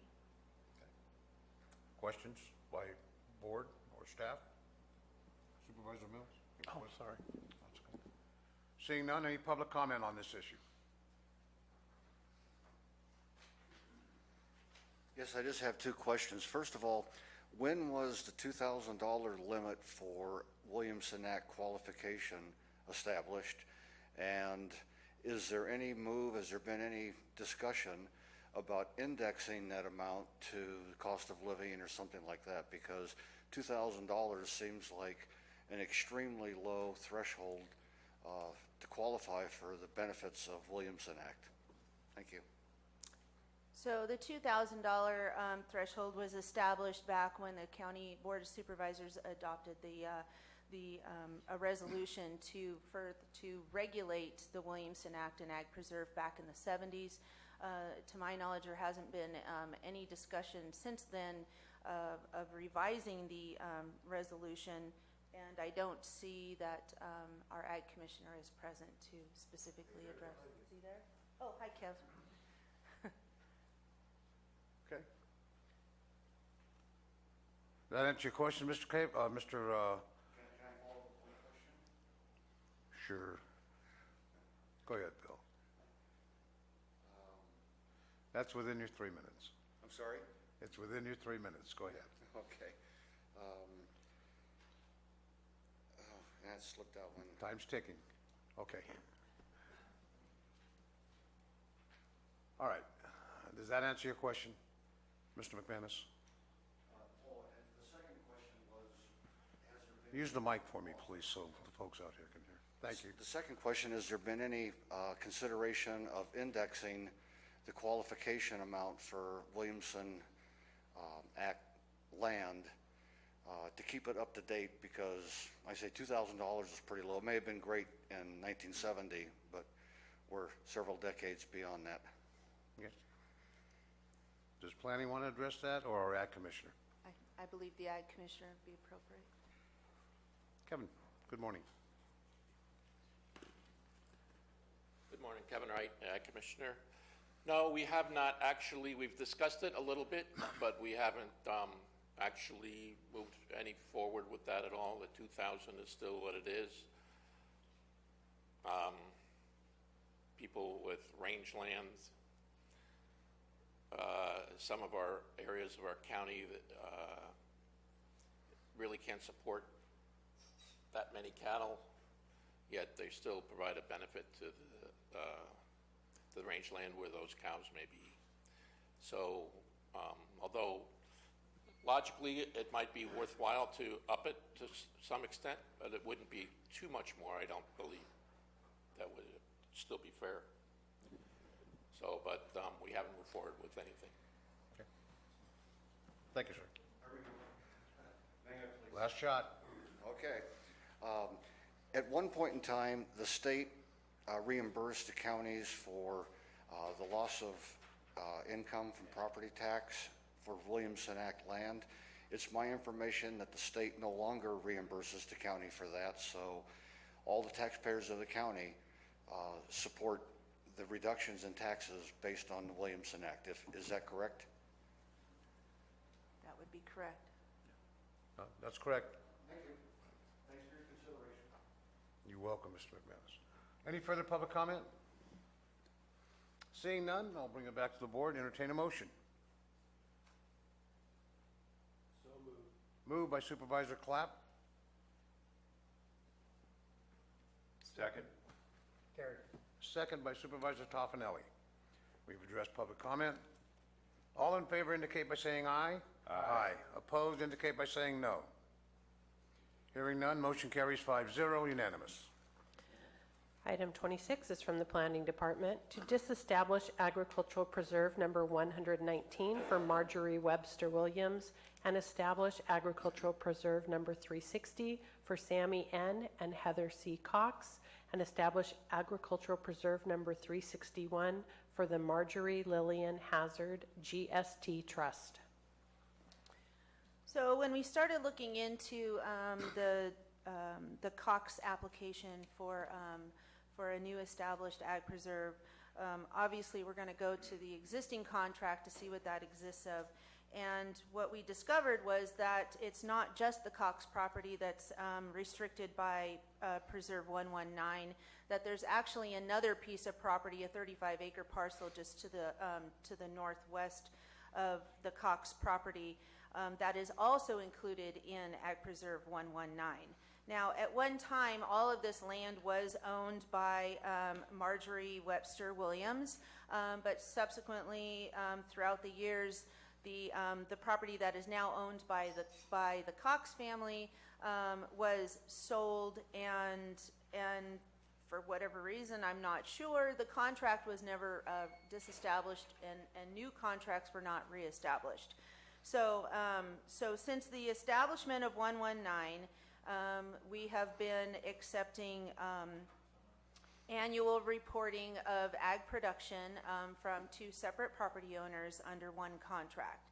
So for purposes of cleanup, we would like to disestablish 119, reestablishing two new ag preserve contracts, 360 and 361 for two different property owners.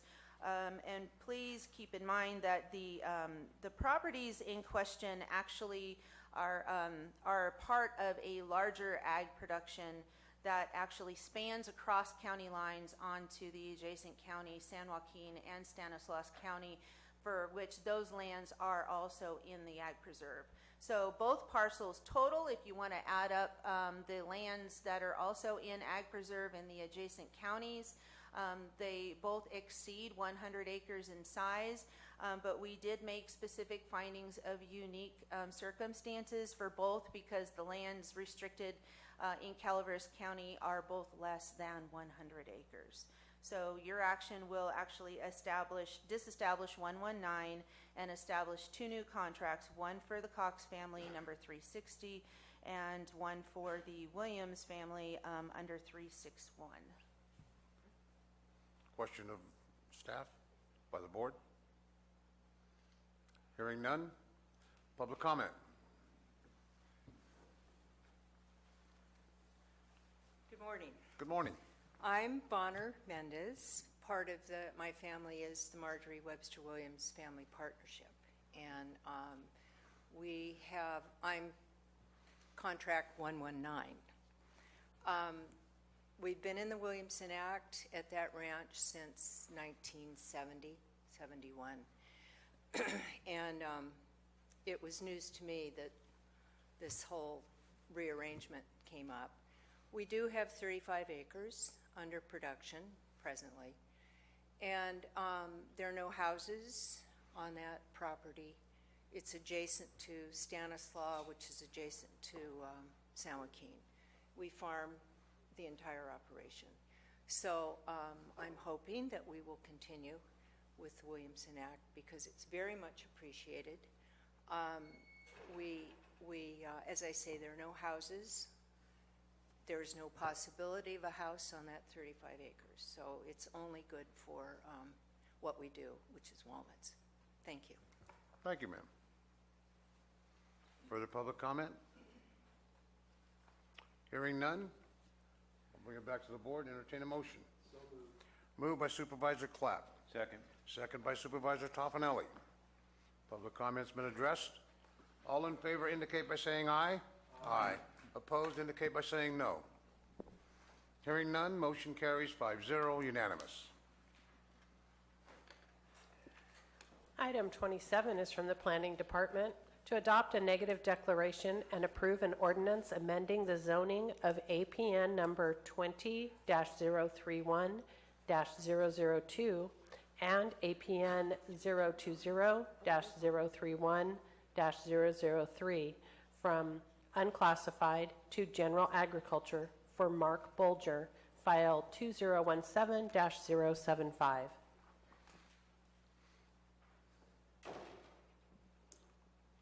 Okay, Mr. Mauer in planning. Okay. So as Diane just said, we've got application 2017-075. It's a zoning amendment for Mr. Mark Bolger. The location of this parcel is up in District 2. It's located off of Banner Road, approximately a half mile east of the Railroad Flat and Banner Road intersection, illustrated on the map. Aerial photo of the property you can see illustrated there. The project description. As I said before, it's a zoning amendment. We're dealing with two contiguous parcels totaling about 118 acres apiece. Currently, the properties are zoned unclassified. The proposal is to amend the zoning from unclassified to our primary resource zone, which is general agriculture, or better known as A1. The current zoning, again, unclassified, in case you're unaware, is an interim zone, which applies to land until more precise zoning is adopted. It's called what we commonly call it as a holding zone. The proposed zoning, again, is general agriculture, which is our primary resource zone, which classifies lands for general farming and ranching practices, more specifically commercial operations. Agriculture is the primary emphasis of the land, and there is a right to farm on the A1 zone, which does not currently exist in the interim zone district, specifically unclassified. The general plan designation in that particular area covers a wide span of land, which is natural resource lands, specifically wildlife botanical. The wildlife designation was applied to this parcel because for the protection of the migrating railroad flat deer herd, which is seen to be sensitive to human encroachment. So the designation is really applied to parcels to eliminate further land division in the creation of residential housing. Loss of habitat. There would be loss of habitat through building and development. Again, the purpose of that natural resource designation is to prevent further land division with the creation of single-family residences, and that human encroachment into that railroad flat deer herd, which could jeopardize it. Farming, ranching, and timber practices are all found compatible along with in that general plan land use designation, as well as the preservation of open space. That's one of the primary reasons for that designation, is to maintain that open space. There is a 50-acre minimum parcel size requirement in that land use designation. Therefore, that would minimize residential development. General plan update also is consistent, even though we're not technically taking it in consideration. It's not really a finding, just so you kind of know what we've already passed out there is resource production. So all of that land in this particular area, upon certification of the general plan update, will be designated resource production. A1 zone, which is proposed, will be consistent in the proposed land use designation as well as the current. So here is a better view of the land use designation. So the pink crosshatch is the wildlife, botanical, natural resource lands. Oddly enough, we've got the yellow off to the west, which is designated as future single-family residential, with some timberland stuck in the middle of that.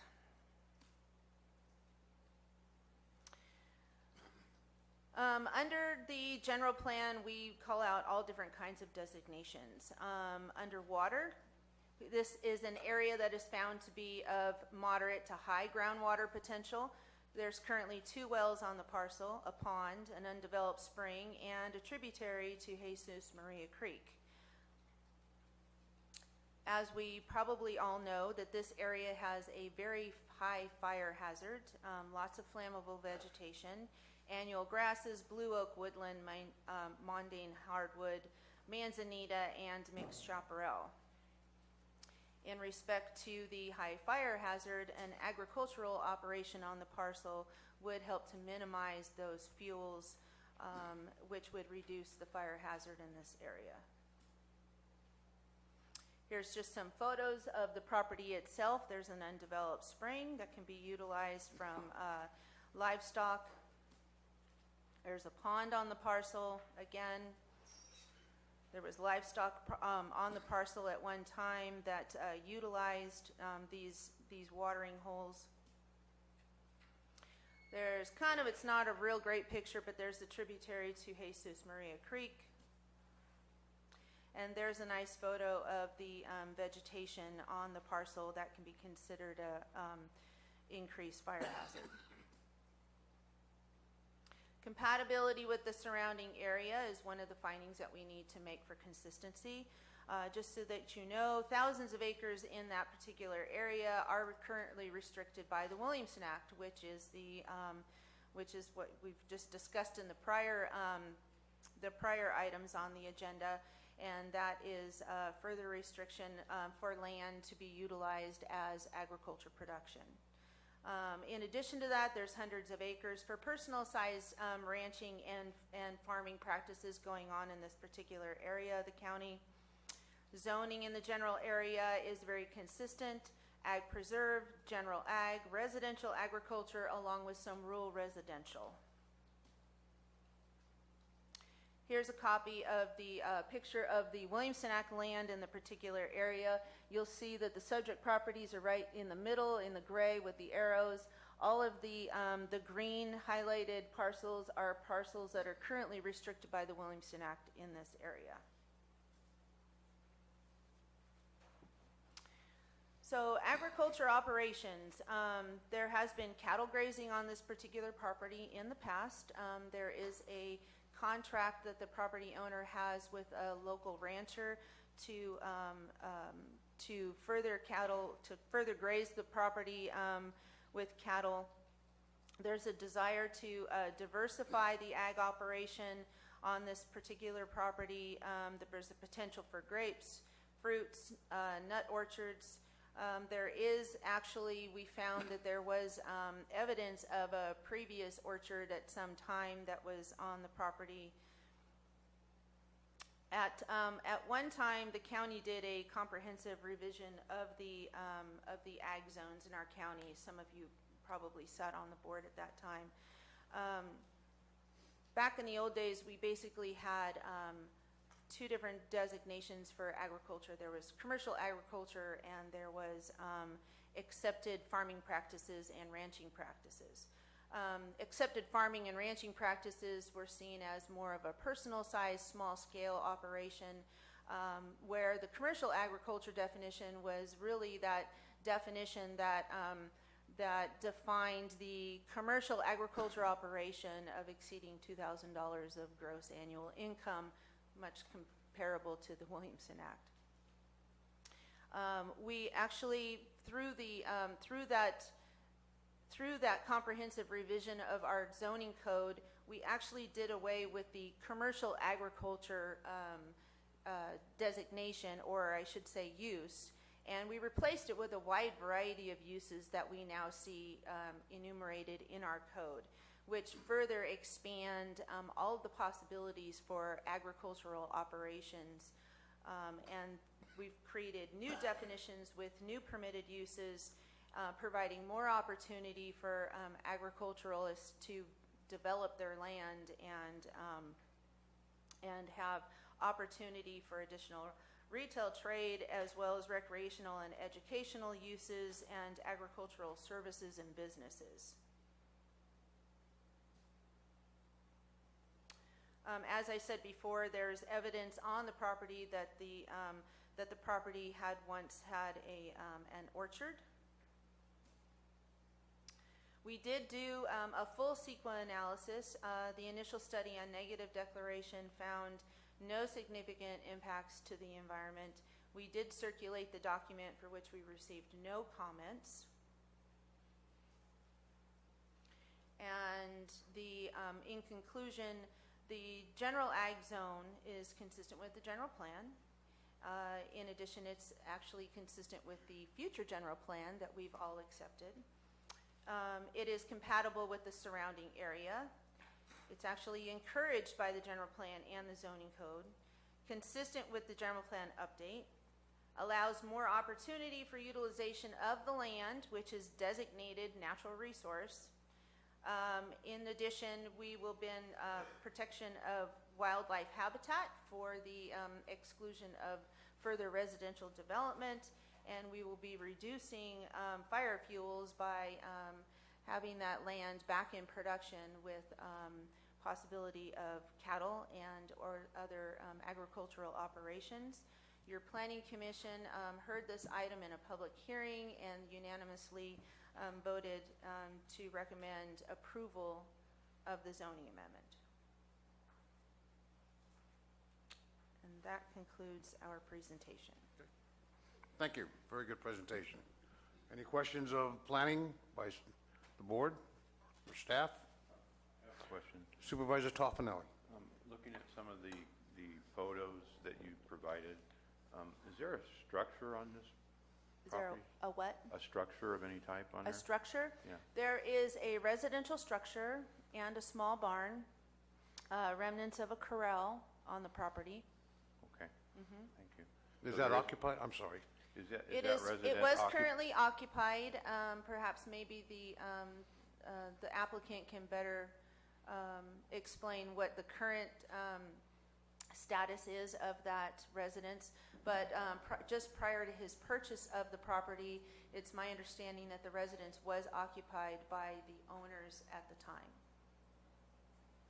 So the previous owner of the property had occupied the residential structure on the property. Supervisor Mills? Yeah, I need to disclose that I've been on this property. How old is this aerial photograph that's listed on your presentation? Should be 2017. 17? Okay, thank you. I have one quick question. Yes. This property was acquired by the current owner when? When? Yes. Do we have that information? Well, we could probably ask the owner I can that look if at we the have to. deeds.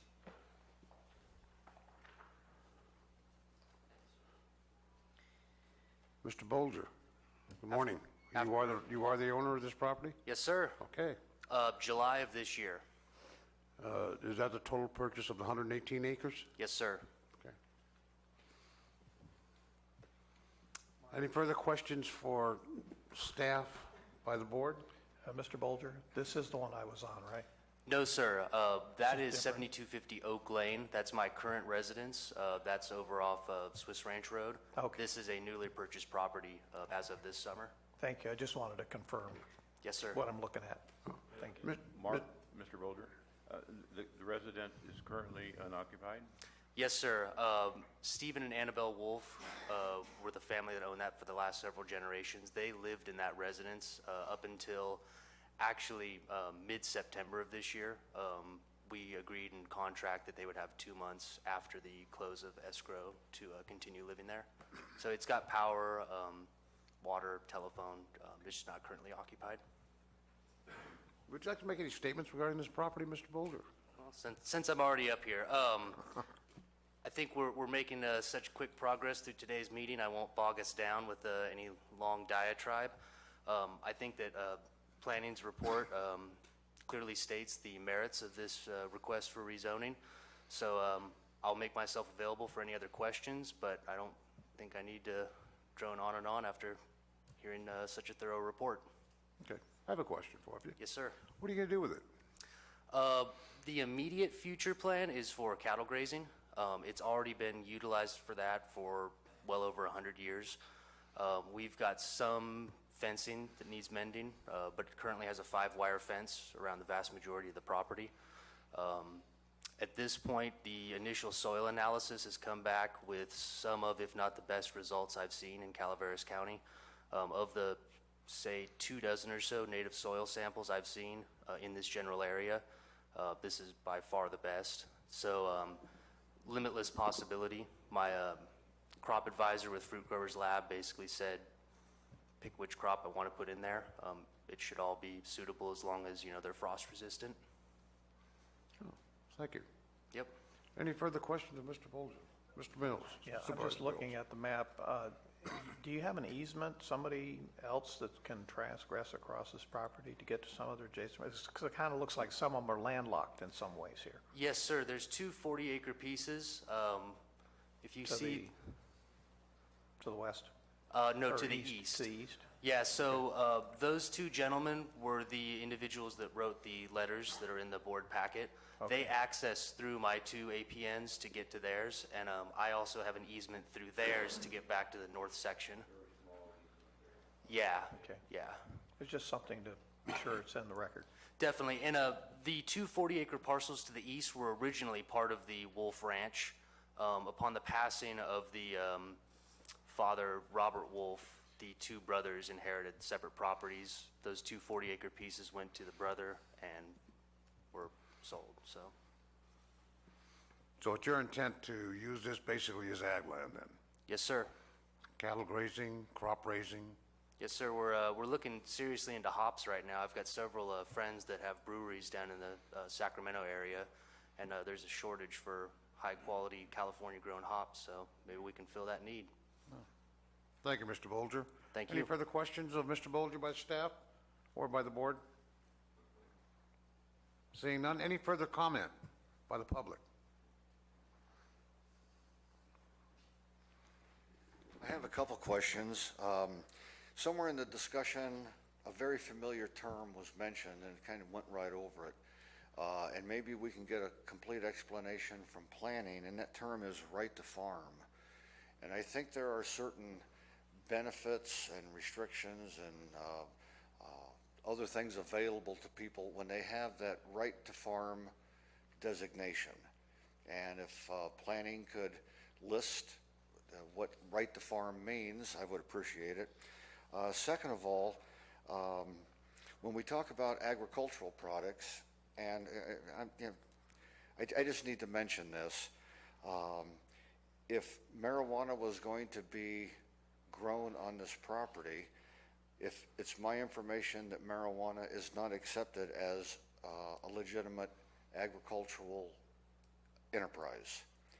And are there going to be any conflicts in the future if one crop or production doesn't work out and want to convert that to growing marijuana? And also, given what we've heard of all the various discussions, all the various proposals with Supervisor Toffanelli's plan, that A1 is going to be the most desirable land to own for the production of marijuana. And is this just the first of many unclassified properties that are going to be switched over to A1, not for cattle grazing, but for... I'll hear your point of order.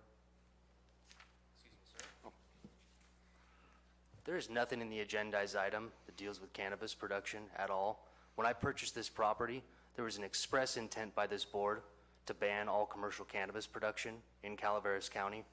As far as I know, that's still going to happen. You know, these statements made by Mr. McManus they're defamation of character and nothing different. I don't see how this has anything to do with this agendized item. Thank you, Mr. Bolger. May I respond? No. Oh. It's my decision as chair. Mr. Bolger, you're absolutely correct. You'll need to express your opinions minus the cultivation of marijuana regarding this item. I'm sorry, I couldn't make that out. Your hands in front of your mouth. You can continue, but do not reference the cultivation of marijuana on this agendized item. Okay. In general, A1 is going to be considered, if the plan goes forward, as Supervisor Toffanelli indicated, A1 is going to be the primary area for cultivation. And I don't think I'm not disparaging anybody. I'm just trying to put some facts together, and do they fit? Is there something that needs to be looked at? And I still would like the definition or the list of benefits for right to farm. Okay. And I apologize if Mr. Bolger was insulted. I tried to be careful with it. I understand. But these are all valid pieces that are sitting out there, and how are they coming together? And is this going to be a pattern going forward? I understand. In reference to your first item, Mr. Wright, can you define right to farm? Oh, I actually have Or that actually here. planning? So it's actually part of county zoning code. 17.16.015, right to farm, is defined as any legally existing agriculture land use, farming, ranching, orchard, livestock, row crops, food processing, is considered to have the right to enjoy the productive and economic fruits of labor without fear of infringement on this right by encroaching residential or other non-agriculture development on adjoining parcels of and lands in the general vicinity. The right to farm shall take precedence over all other adjoining and nearby land uses. Thank you. Commissioner Wright? Yes, I would just like to make a comment on this. A lot of times people say, right to farm, that the farmer can do anything, but really the important nuance on that ordinance is that it's for encroachment. It protects against a farm that's already established, a farming operation that's established, development coming in and then complaining about it, the odors and things like that. So it's an encroachment issue where the farm is already established first. That's the most important thing about our ordinance. Okay. Thank you, sir.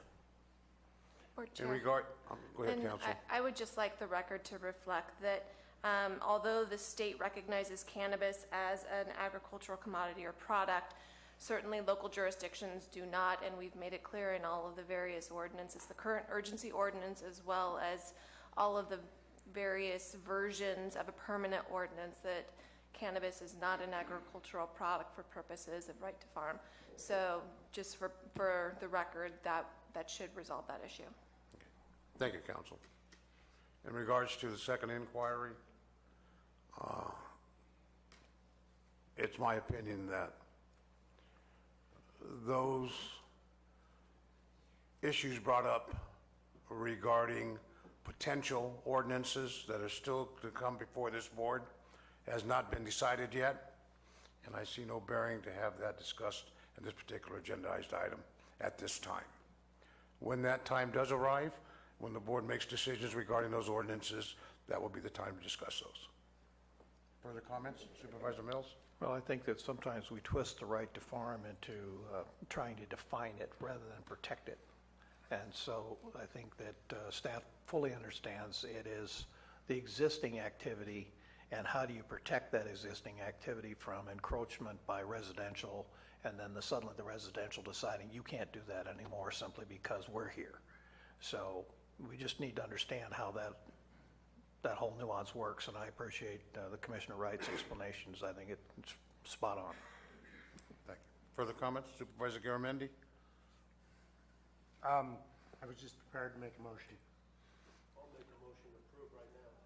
Wait a minute. Ladies and gentlemen, we have more public comment. Sorry. Mike DeLordo, good morning, Board. Didn't come here for this, but the one thing that struck me was always in the past, the unclassified was a zone that actually existed, and the use that this property was on for the last 100 years before the zoning code would be something that would automatically be migrated into what he's requesting. So I'm just a little concerned about how we're getting so official.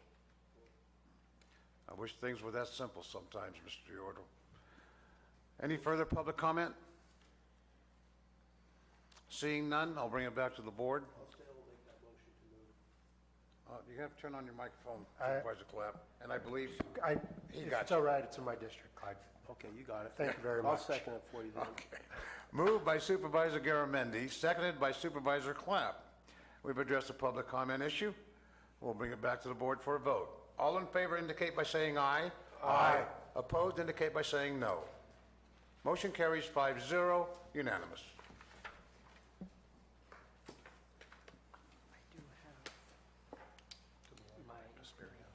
Madam Clerk, are we prepared to hear item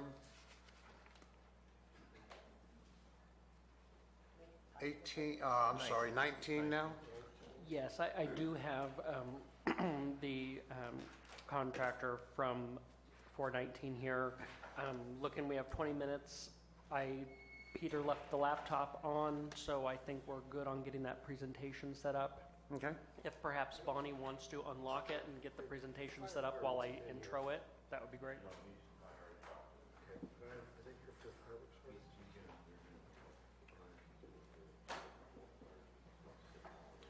Ladies and gentlemen, before we get started,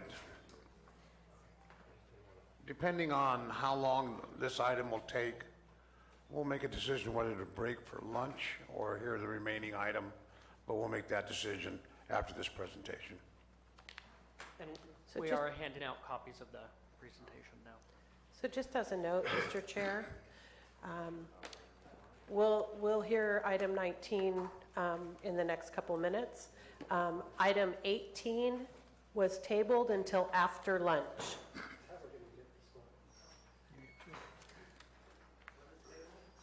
Mr. Chair? I'm sorry. So we will be hearing item 19 here within the next minute or so. That's correct. Item 18 was tabled till after lunch. That is correct. So we will not be, I mean, unless you're going to have the study session, those are the only two remaining items we will have. Okay. And I think that after lunch, We'll hear that. Okay. With item 19.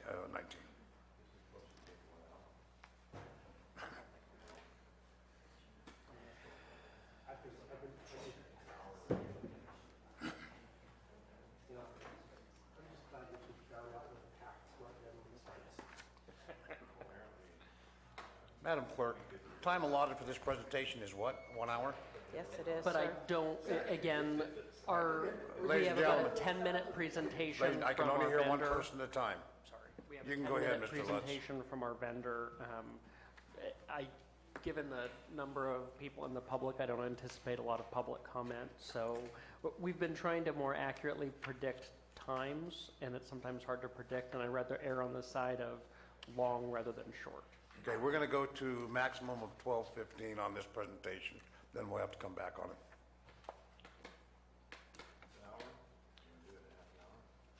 We're going to find out.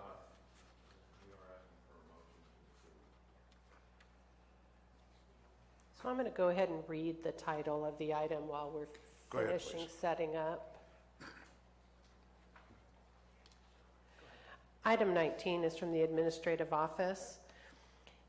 To the extent required, dispense the competitive bidding requirements in accordance with Chapter 3.28 of the County Code, and authorize the County Administrative Officer to negotiate and execute an amendment to the county's existing agreement with Superion Public Sector LLC for the purchase and installation of OpenGov's Government Transparency Data Connector Budget Module Software License and Maintenance, inclusive of one-time professional installation services, in an amount not to exceed $151,855.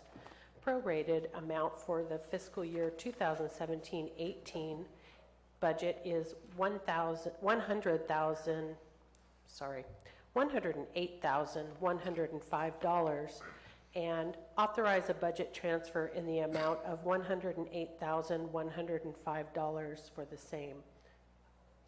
Am I not mistaken that a 4/5 vote is required? And a 4/5 vote is required. All right, well, thank you. And again, before our contractor goes through a brief presentation of the product we're requesting, just by way of an overview, as we've worked through the budget process in Calaveras and some of the challenges, fiscal year 17-18 budget cycle was my first for the county. It did help me identify some concerns and inefficiencies in our process. And my hope is, again, to, through policies, practices, procedures, and in some cases, ideally systems, clean up how we do budget in the county to provide greater transparency, greater control, and greater speed at which we do our work. What is most concerning currently, a lot of the work that we do with budget is manual entry. consumes significant amount of staff time and is error prone. A couple weeks ago, the board will recall my needing to bring an item that was a cleanup item to the board that would be directly attributed to those challenges, where we're relying on ad hoc reporting through our financial system that doesn't always show my office versus what the auditor's office has, the same information, or things get missed or are prone to error through the process.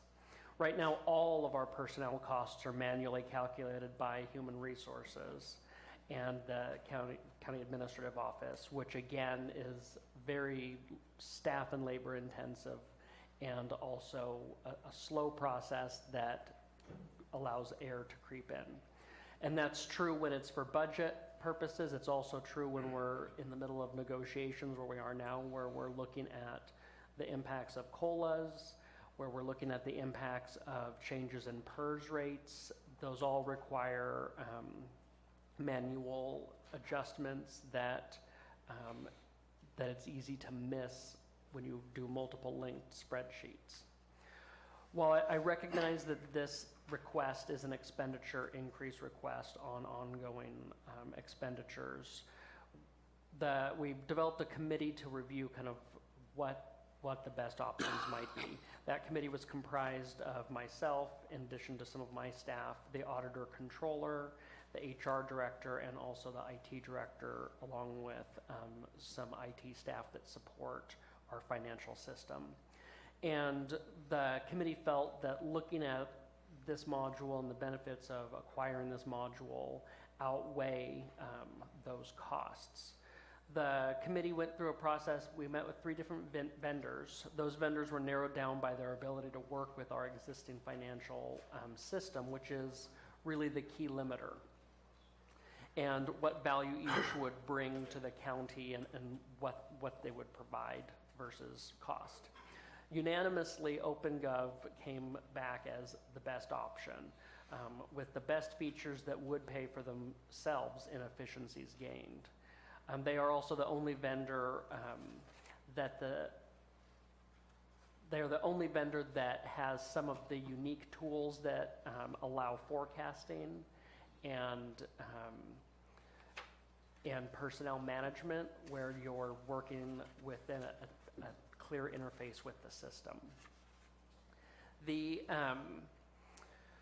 The benefits really would be, it would allow immediate forecasting of personnel costs, both for budget purposes and also labor forecasting in negotiations or other impacts such as PERS rates. It would allow us greater control of the process at the CAO's office and the auditor controller's office, allow expense and revenue forecasting and historical tracking, and also enhanced reporting.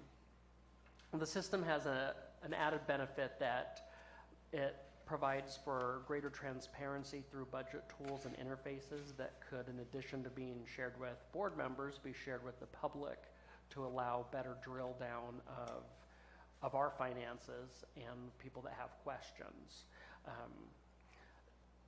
One of the benefits to OpenGov is really they're on the leading edge of trying to provide information that's accessible to the public in a variety of ways.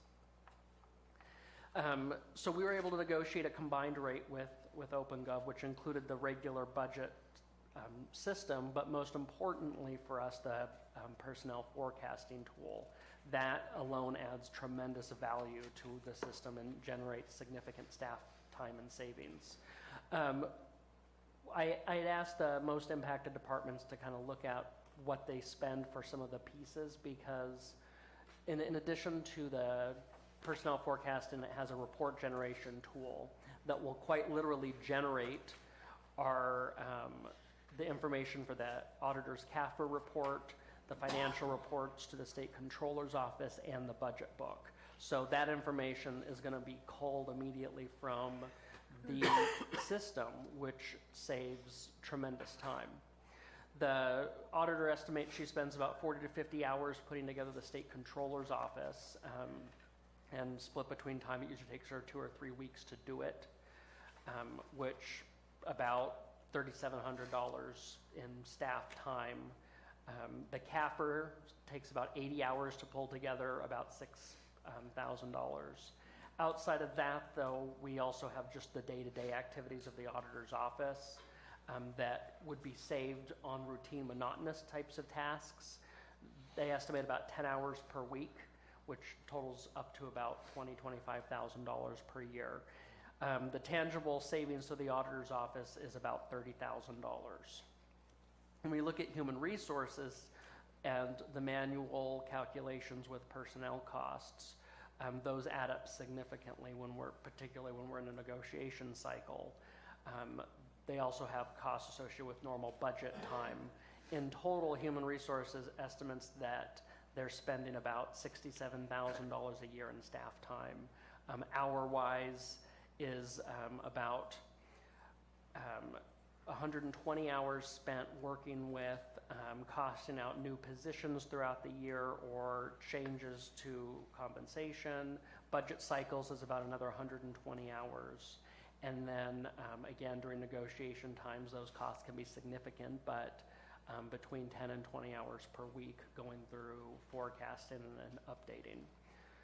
And then administrative office weekly tasks include reviewing expenditures and looking at those against budgeted appropriations and really outlining the detailing what was requested and put into budget. Forecasting revenues and expenditures is a key function of the office and a critical area where we haven't had great information.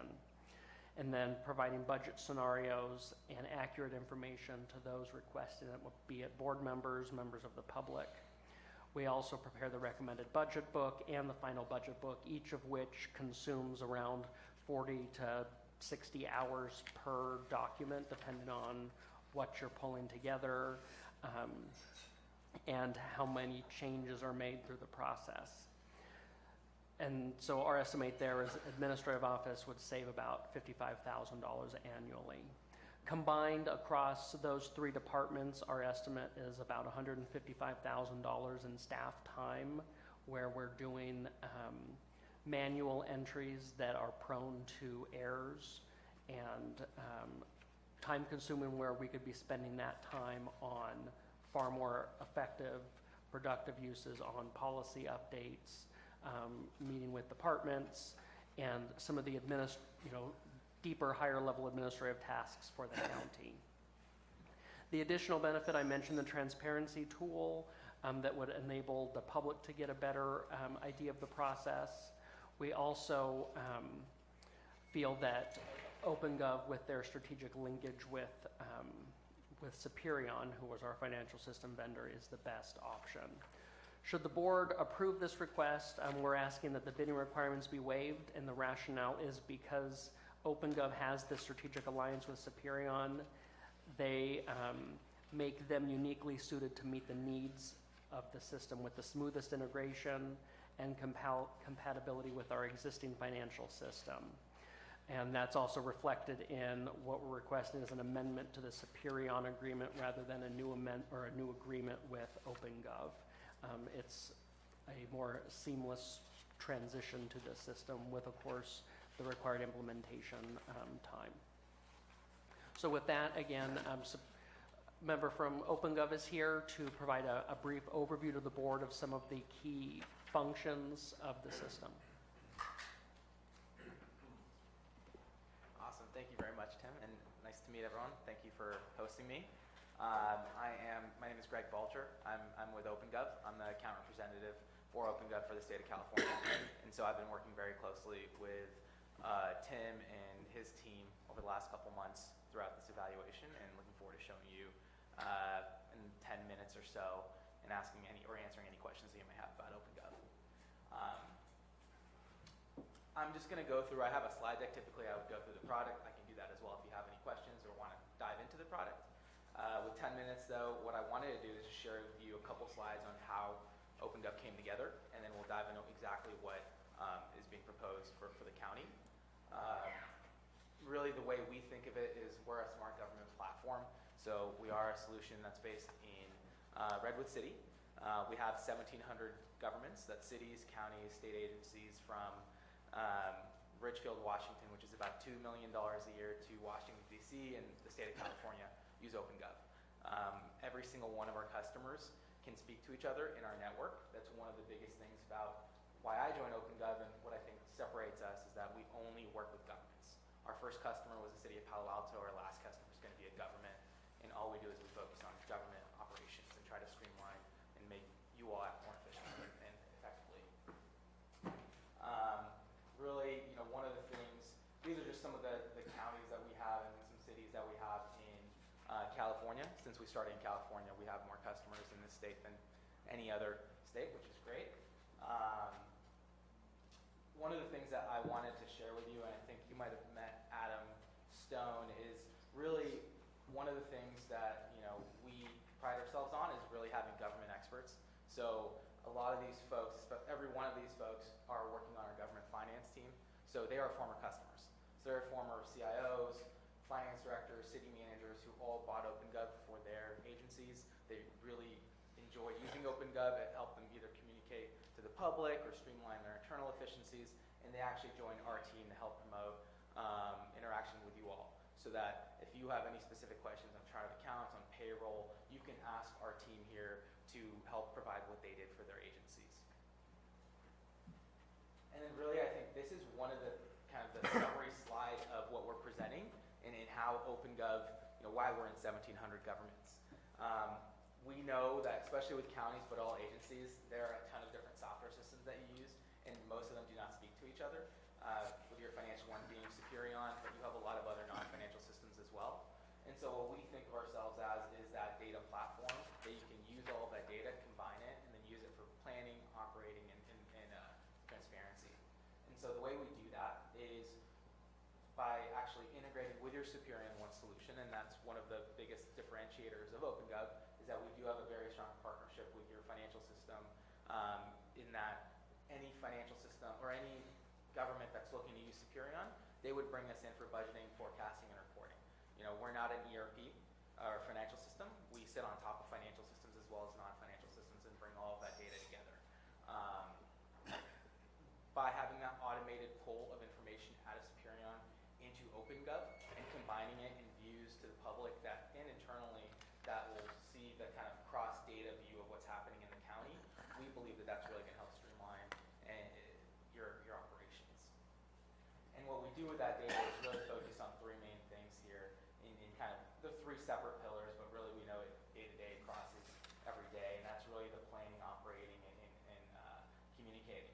And so really that starts with the budgeting, right? So that's the core focus of this. It's the end-to-end budgeting. What we're presenting is actually being able to have your department owners and whoever are part of your budget process go into OpenGov, be able to ask for their operational expenses, and then have that go and submit up through the workflow, and then be able to go and track as you're going through multiple iterations of your budget, exactly what's changing, who's making the changes, etc.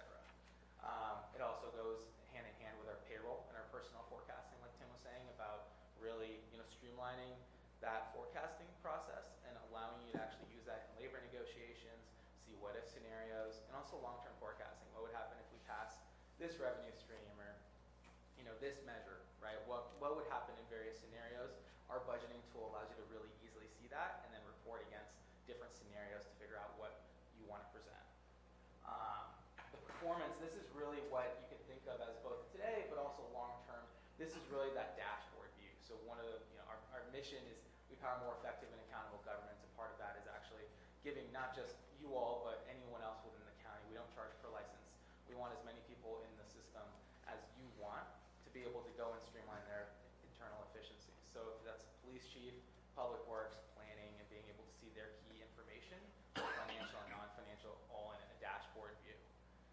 And then the open data, it's being able to actually present the story out to your citizens and have them interact with understanding, hey, why did we pass this? How are we tracking against this budget that we've passed, etc.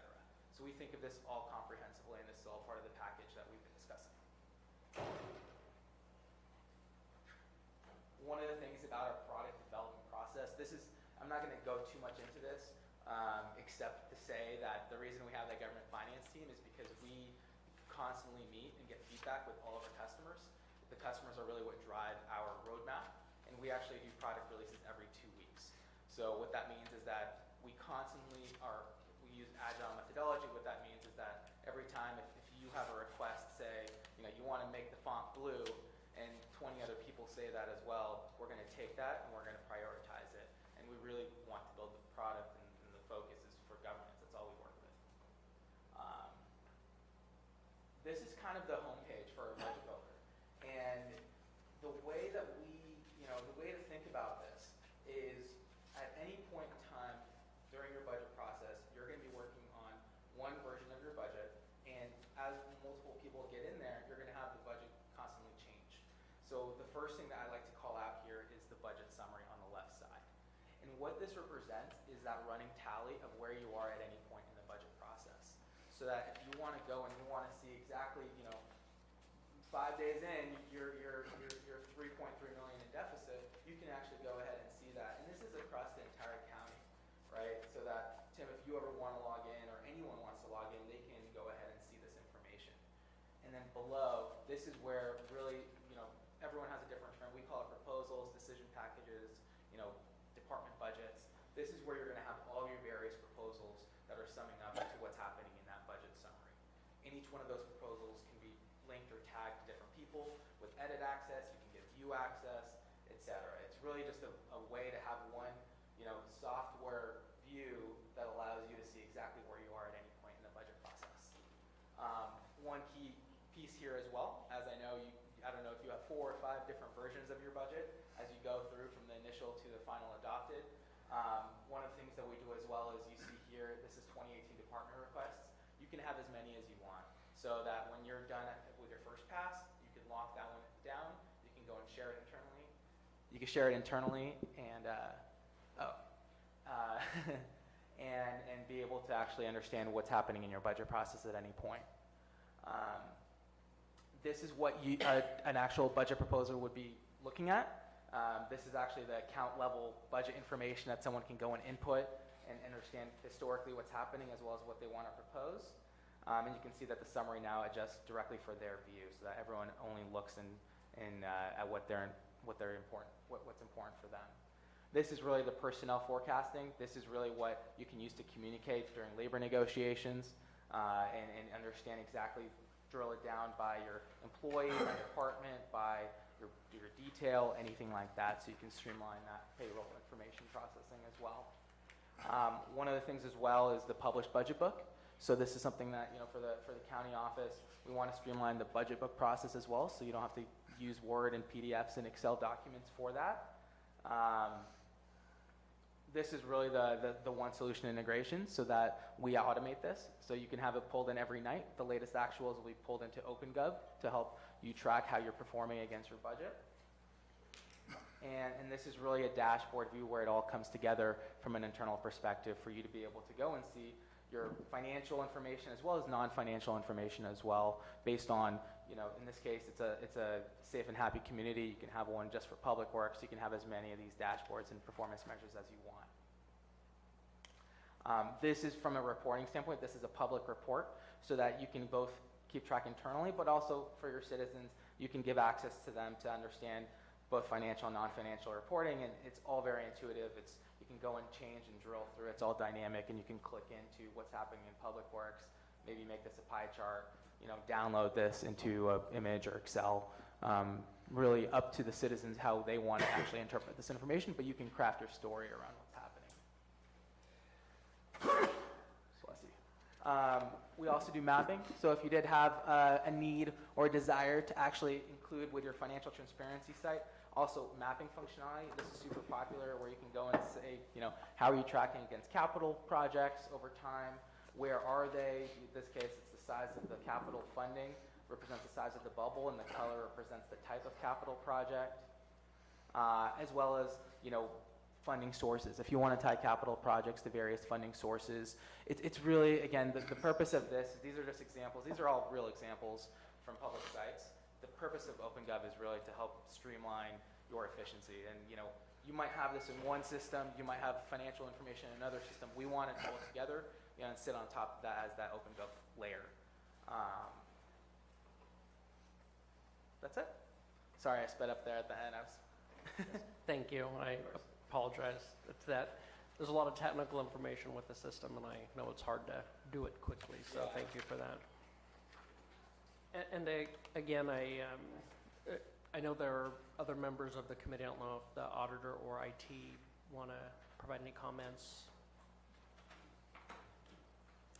Hi again. Hi, Rebecca Callan, Auditor Controller. So I also just wanted to make sure everyone who's listening to this or watching this knows we as a committee did look at alternatives. We looked at a whole slew of scenarios that would help us. Our financial system is a financial system. It's an accounting system. That's what it's for. And it's a great accounting system. It's not a dynamic budget tool. And as I've been here for close to 11 years, what I've seen the change in government is this requirement by the public to have more and more information. We're seeing that board members want to see more and more information, and you want to see it in a dynamic manner.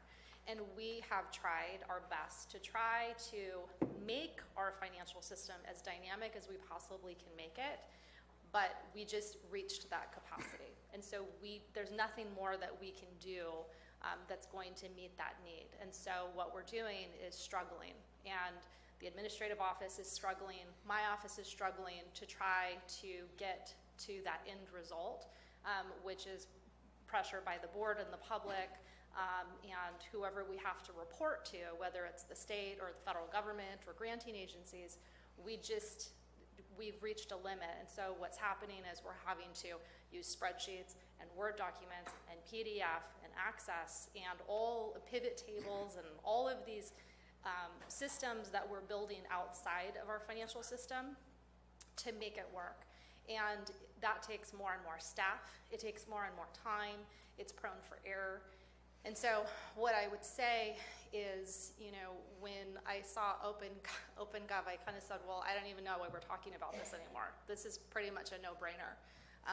It gives us every piece of what we're looking for, the integration between the financial system and a truly dynamic budget tool. It gives access to the public, which right now the public really doesn't have access. I can put the final budget document on my website, and you can put the board presented budget document on your website, but in terms of, well, where is it today? Unless you want to come to my office or go to his office and ask for it, that's the only way you're really going to get it. And we will certainly give that to you, but you can imagine it's not just board members that are asking for that. It's public members. It's businesses are asking for that. Other governments are asking for that. And so that's a lot of time for my office and the administrative office to do that. So, this gives us an opportunity to have, I think, a better communication with the public, better communication with the board, better communication with one another.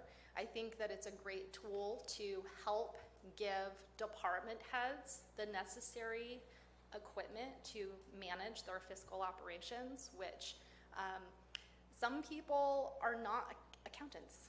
And so we have built budget reports within our financial system that we've trained those department heads and supervisors to use. But if that's really not their forte, it's still really a struggle for them to understand how to read those reports. And while I completely understand them, I'm an accountant. So if I'm looking at this, there are different ways that we can communicate the same information in a less technical way that might help those department heads and those supervisors make those financial decisions that they need to make. So I think that this is a great tool. I think that when I looked just at the cost that my staff are spending and I'm spending, and I look at administration, I look at how many times we're having to come back to the Board of Supervisors because we missed something or overlooked something in the budget process. That's all costs. That costs to the clerk recorder's office, that is cost to the department to have to present that back to the board, that's cost to the administrative office, it's cost to my office. So I think that the bottom line is we've just come to a crossroads, and I think that this is a really great solution for moving on to that next level. That's all I got. Okay, any other staff comments? I think at this time we're going to break for lunch. We'll return at 1 o'clock. We have actually, we'll make it 1:30, but we need to contact Chief Robitel and tell him it's 1:30. Can we do that? You asked how many public comments we're going to have on this item? Yes. How many people intend to comment publicly on this particular agendized item? One? And then how many Board of Supervisors have questions? I'm looking at, it's only 10 after. If we can conclude this in 5 minutes, we're done, and then we can come back and start afresh with a new item. Can we conclude this in 5 minutes? I think to Supervisor Toffenelli's point, if we have one public comment, it depends on questions the board has. All right, we can continue this presentation. We do have a closed session for lunch that we have to attend also. All right. Any public comments? Al, good morning. Supervisors, Al Segala, Taxpayer Association. This looks really good, and I really especially appreciate our auditor's comments on it. I'd like to have consideration given. We've hired somebody to look at our entire county organization for the purpose of improving efficiency, which is, of course, tied into the budget. And it might be a good idea, if you haven't already, to get feedback from that expert on this system. And also, I assume that this has been vetted to see its operation in other jurisdictions and how it's been working for other counties or whatever. Thank you. Thank you, sir. Any further public comment? Seeing none, we'll bring it back to board. Board comment? You'd like to go first, Supervisor Mills? Might as well. To Ms. Gallen, the challenge that you had with Public Works and their financial system and integration with IFAS, do you see this as helping you to resolve that discrepancy? In other words, there won't be a cross-migration problem? What I see this tool doing is pointing out the areas where we need to spend more time in addressing and cleaning up process. Okay. And I think that that has been a difficult, it's been difficult for kind of departments that have external systems outside of our financial system to understand why it's so important that the financial system is accurate, and that an external system is just an external system. What is the history of record is the county financial system. You can have spreadsheets and other systems and whatever outside, but that does not mean that that's what actually happened. And what I think this does is I think it helps put that into perspective, because I would say Public Works is not the only department that has external systems that they are relying on that don't jive with our financial system. So I think what this does is it helps get us all on the same page. And that is what's going to be important, because when we're talking about non-financial information and non-financial communications to the public and to the board and to all of the stakeholders, it has to go through here in order for all of that to kind of meld together. And so we're going to have to ensure that all of those departments are coming to the table and making sure that that information makes its way into our financial system in order for it to get into this system. And that's how we're going to be able to come together. So I don't think that, for instance, we're going to have CAMS interface with here. What we're going to make sure is that we clean up that process and that communication between external systems and the financial system to make sure that the end result, which is here, has accurate information. And I think it will be easier for all stakeholders to understand what their role is in that. My note was cross-migration of data between departments as being the thing that is taking the most amount of your time. Yes. And creates the most amount of errors. Yep. And so my question would be to both the CEO and to you is the time to integrate this into the system, how much time do you think it's going to take? We've looked at kind of using a phased approach because we have, this isn't the only thing that we're working on right now. So One of the areas where we have, there's basically two areas where we absolutely have to get those going, and one is personnel budgeting, and the other one is the budget book for, you know, the end document to be presented to the Board of Supervisors. So I think this first budget cycle that we go through this, we're still going to be using pieces of our financial system to kind of, what's a good word, to kind of bridge the gap until we just don't have logistically enough time or resources to just implement every aspect of this right now. But we're picking the two most important pieces, and they're going to continue to go forward with those. We just won't be able to use them in the order that we would like to in a perfect world. So we're going to make it work, but we've basically isolated those two areas that are absolutely the areas where we're struggling, which is overall personnel budgeting, because that's an extremely complicated piece, and that budget document, because we don't want to see the administrative office and my office having to then use all these spreadsheets and Word documents and all of this and risk errors again. So those are the kind of the two priorities that we've come together on, and that's the phased approach that we're going to do.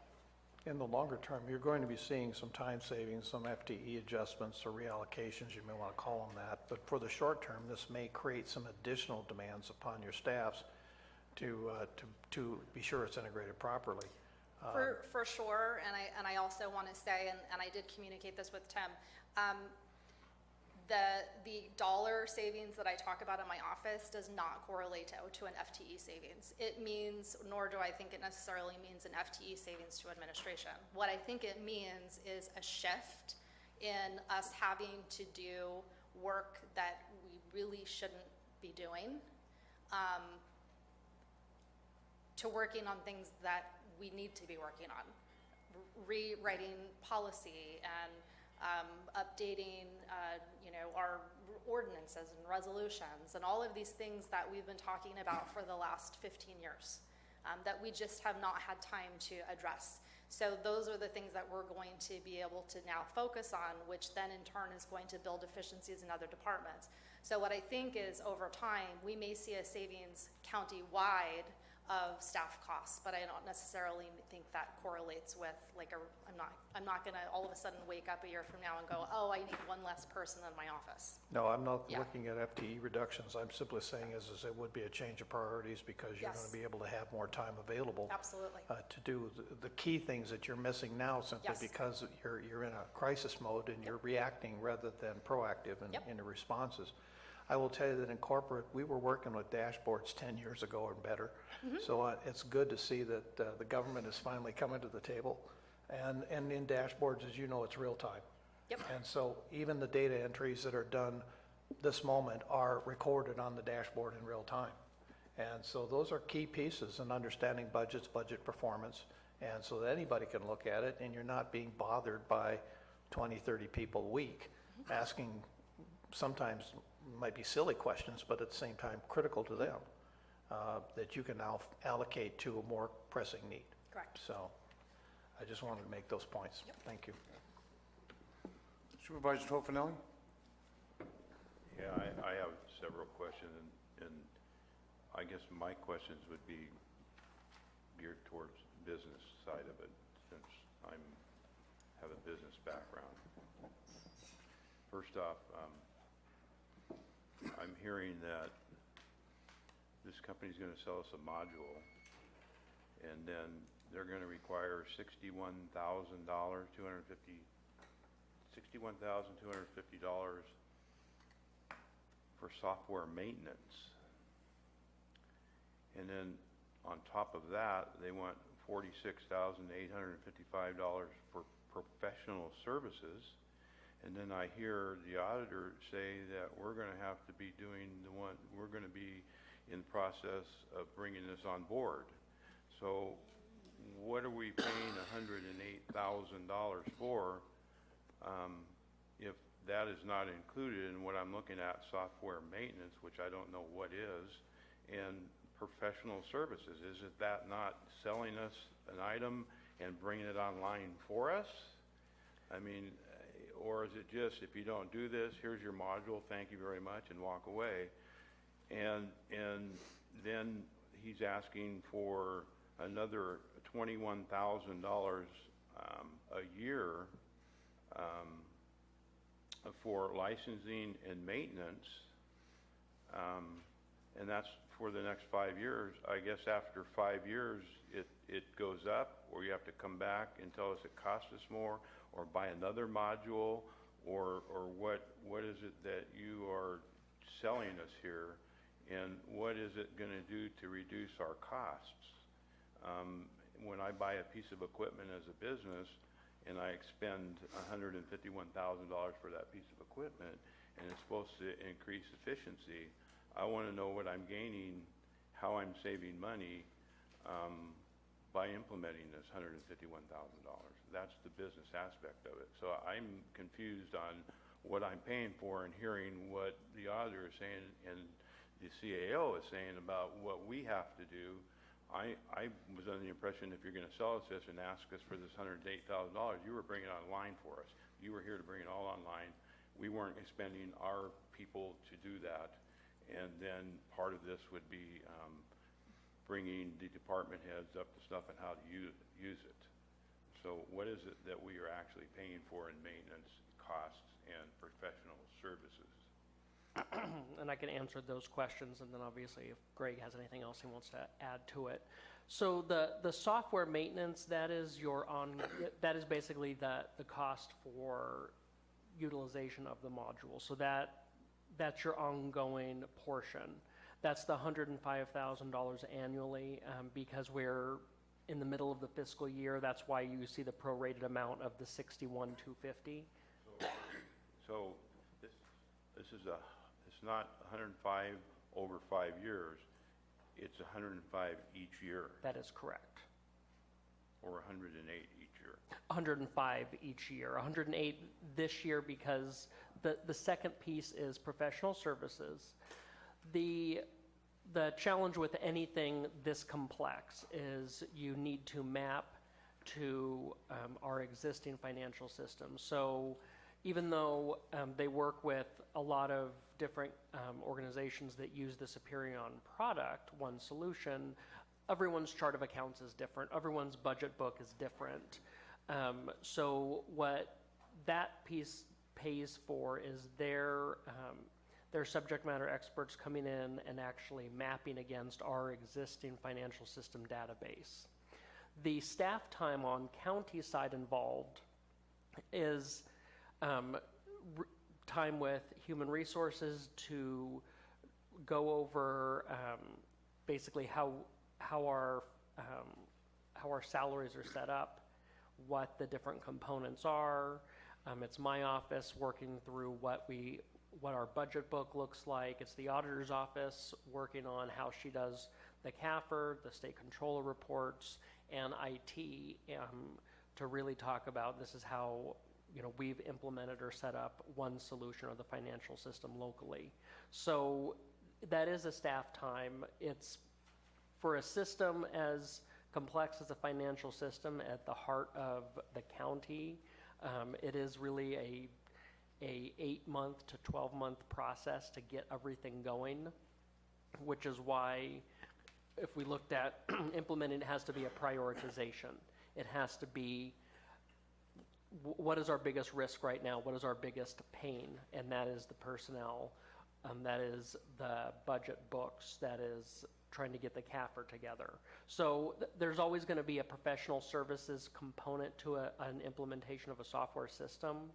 To your question on what it buys, I completely understand from the business perspective of you're buying the piece of equipment that replaces basically a function. And on a one-to-one comparison in government, that doesn't always work in the same way because that would obviously mean essentially laying off staff or not filling a position. I think the challenge has been, and the auditor kind of spoke to this a bit, is the amount of work across government, just by nature of the complexity of what we do, has increased over the last 15 years.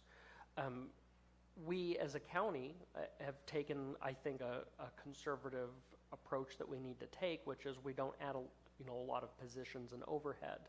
But at some point then you're trying to find ways that automation can increase your efficiency so you can work smarter and work on those tasks that are being neglected. And I can say from my office standpoint, doing some of these manual entry, high time involved tasks do consume time that I feel could be far more productively put toward other use.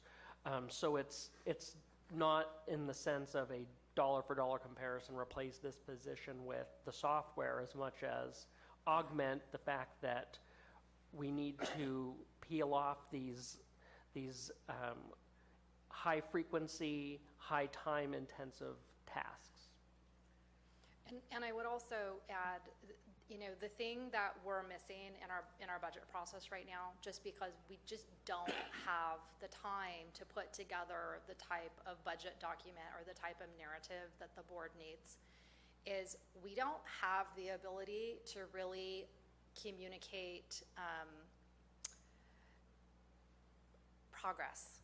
So, what I would say is, when we're coming forward with an item for a new software project or for a new capital project or whatever it is, there is not a come back to the board and say, here's how we've progressed. You approved $125,000 on project XYZ, and here's where we're at today, or 5 years from now. You actually have no idea how many times we have bought software or approved capital projects that went nowhere. They went nowhere. We spent the money and they didn't get implemented. Or they come back, 7 years from now and maybe the money gets deobligated. This gives us an opportunity to have those measurement points and to be able to make sure that you have the right information, that you can from the get-go or at some juncture in a closer period say, this isn't working, or we have a problem. And we just can't do that right now. So I would say, are we going to spend $105,000 and save $105,000? No, but I would say waiting for 15 years to get the purchasing policy rewritten is not helping any of us. And there are many other policies that we either don't have or are so outdated that they're not even in line with the law anymore, is hindering our entire operations from a day-to-day perspective in every department. Okay, and Rebecca, and you know that we purchased software before, and there was headbutting, Yep. and we have two different ones going on. Yep. And so that's my concerns. Is everybody on board on this? We're not going to have headbutting. Well, I'm not using that because, and it ended up costing us more into where we're at right now. Yep. And it was part of what I was going to go into. So it has to be a buy-in from everybody here to make it productive, not just being used here and so forth. And we end up in the same position that we ended up expending Yep. 600, 700,000 or whatever it was. So I would say that this was a collaborative process in looking at this. My office worked with the administrative office, with HR, with IT, and we all came to the table because we've all kind of reached that point where there's nothing more we can do. I can't do anything more. IT can't do anything more. Admin is struggling, and we've just reached that point where we have to do something. Because we can't offer you the type of information that you need in order to make really good critical decisions at this point. I'm just looking at the history, as you know. Oh, I know what the history Okay, is. so, all right, thank you. Yes. Supervisor Garamendi? Just one quick question. Gary, those are great points, and I'm glad to hear everybody's on board. You guys have other counties on here that are similar in size to ours. Thinking in terms of budget, Have we checked with them to make sure our deal's square with theirs?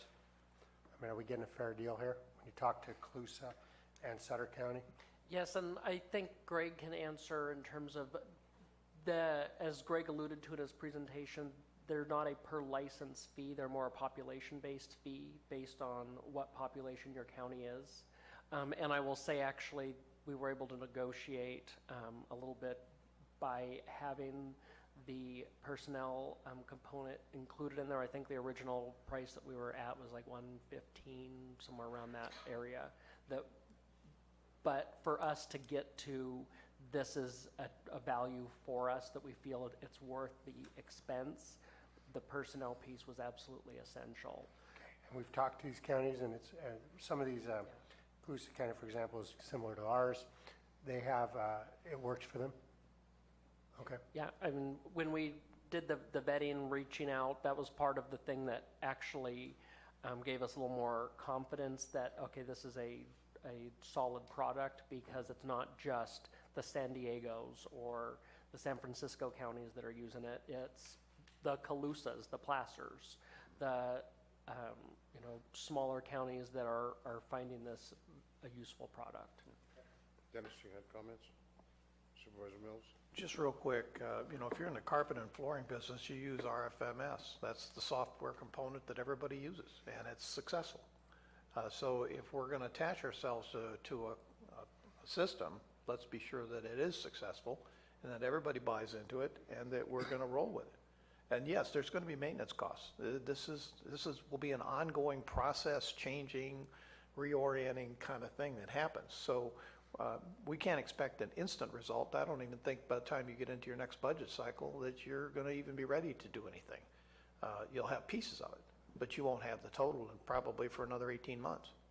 So we just have to realize that it's going to take some time. We're going to have to buckle down, but the ultimate result will be a savings and a reprioritization of where we're going to go, and so everybody can be on that same page in real time, and that's critical. Right now, nobody sees real time, and I get frustrated with that because in budgets, as you know, we're going to go to mid-year, and we don't even really know for sure where our performance is right now because we can't see it. CEO, lots, I have a question. On your committee, when you were researching this with our auditor, and did you include the public works people? At this point, we included all the key users for the financial systems piece. So that was HR, IT, the auditor, and my office. Going out to the departments piece, at this point, that wasn't where our target was, obviously, and I think to Supervisor Mills's point, we have issues with WinCams and just how it talks to our financial system, but we're also trying to address those as a separate matter because we do need to get those addressed. But for this purpose, this was centered exclusively around the key users for our financial data and reporting. Now, my concern is, right now, we have the systems that can't even talk to each other, and that's been a problem for 10, 15 years. Is this a solution? And if it is, are we sure that everybody's on board with it and can do it? The issue is more that the systems can't talk to each other. The issue is that how we use WinCams is entirely different than how every other county who has WinCams uses WinCams. So some of this is going back and readdressing procedures and how WinCams is being used, because the information that is being put together in WinCams is not, it doesn't jive with our financial system. So that in of itself is a problem. If WinCam says that the cost was $50,000, but I only wrote a check for $40,000, then WinCams is wrong, and my system is right because I wrote a check for $40,000. So we have to address that issue in of itself, and then once that, and that's more of a procedural issue. Once that gets addressed, and I think some of this is going to come down with training and some re-implementation points of WinCams, then we can get WinCams and our financial system working together to get accurate information, and then it will flow into here. Auditor Callan, do you recommend this system? Yes, I do. Okay. That's probably the best question I could have asked you. Supervisor Garamendi. Just one last thing. It bothers me that that there's so many redundant or parallel systems running. I know this is, in my opinion, an administration issue and an internal issue, but if it has, at this point, it's rising to a policy issue, and if the Board of Supervisors needs to say there will only be one system, then that's something this board ought to discuss and consider. And I think that the reason, for some things, yes. WinCams is there. Really the reason WinCams exists is for cost accounting. That is why it exists. And that really should be the only reason that it's there. It doesn't take the place of a county-wide financial system, but you would expect that the sum of all of the cost components should equal the aggregate in the financial system. So we need to work with them. We need to address that issue, and we have been in discussion with administration. The state controller also has voiced that same concern. So I think that helps give us a little bit of leverage on that. And so I think that based on the conversations that we've had, we will see some changes with that. It's just, Well, it'll take some time. let's work it out on the administration side so we don't have to deal with it from the board side. Yep.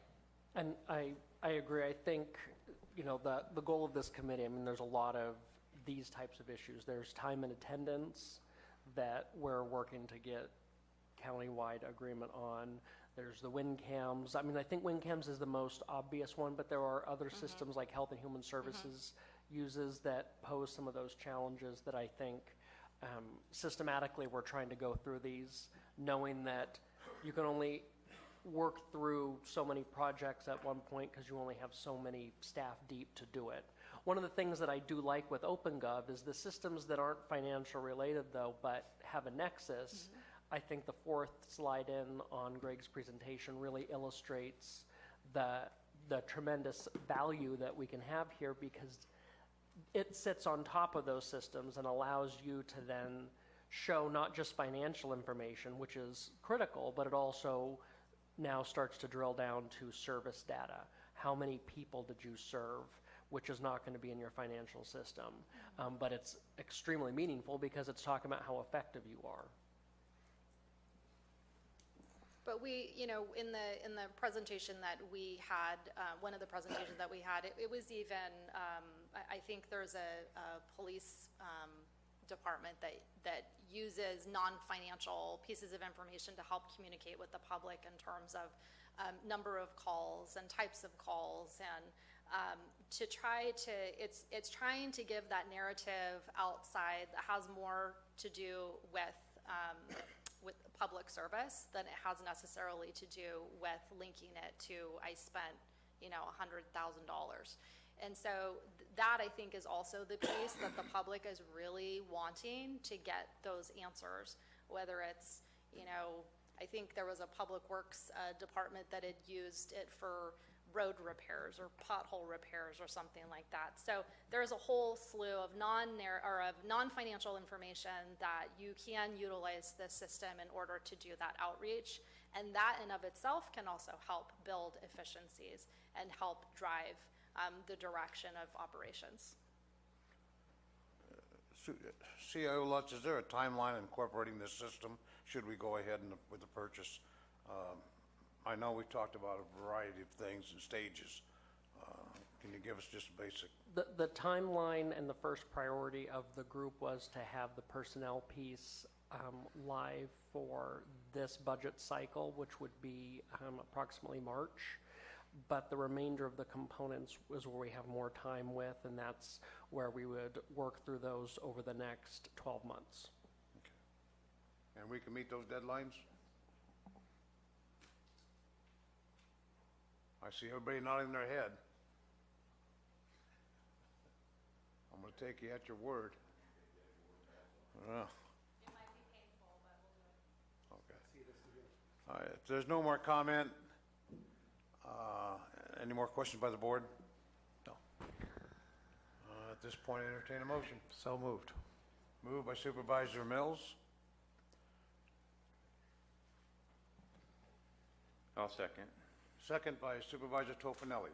Public comment's been addressed. All in favor indicate by saying aye. Aye. Aye. Opposed indicate by saying no. Motion carries 5-0, unanimous. Mr. Chair, what time will we be reconvening? 2:15?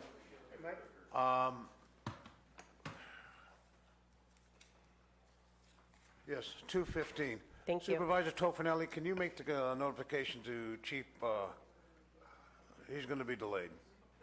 Thank you. 2:15? 2:15, back in normal, regular session. Supervisor, I'm sorry, Madam Clerk, are we adjourning to closed session? Yes, you are, to hear We are item adjourning 3. to closed session.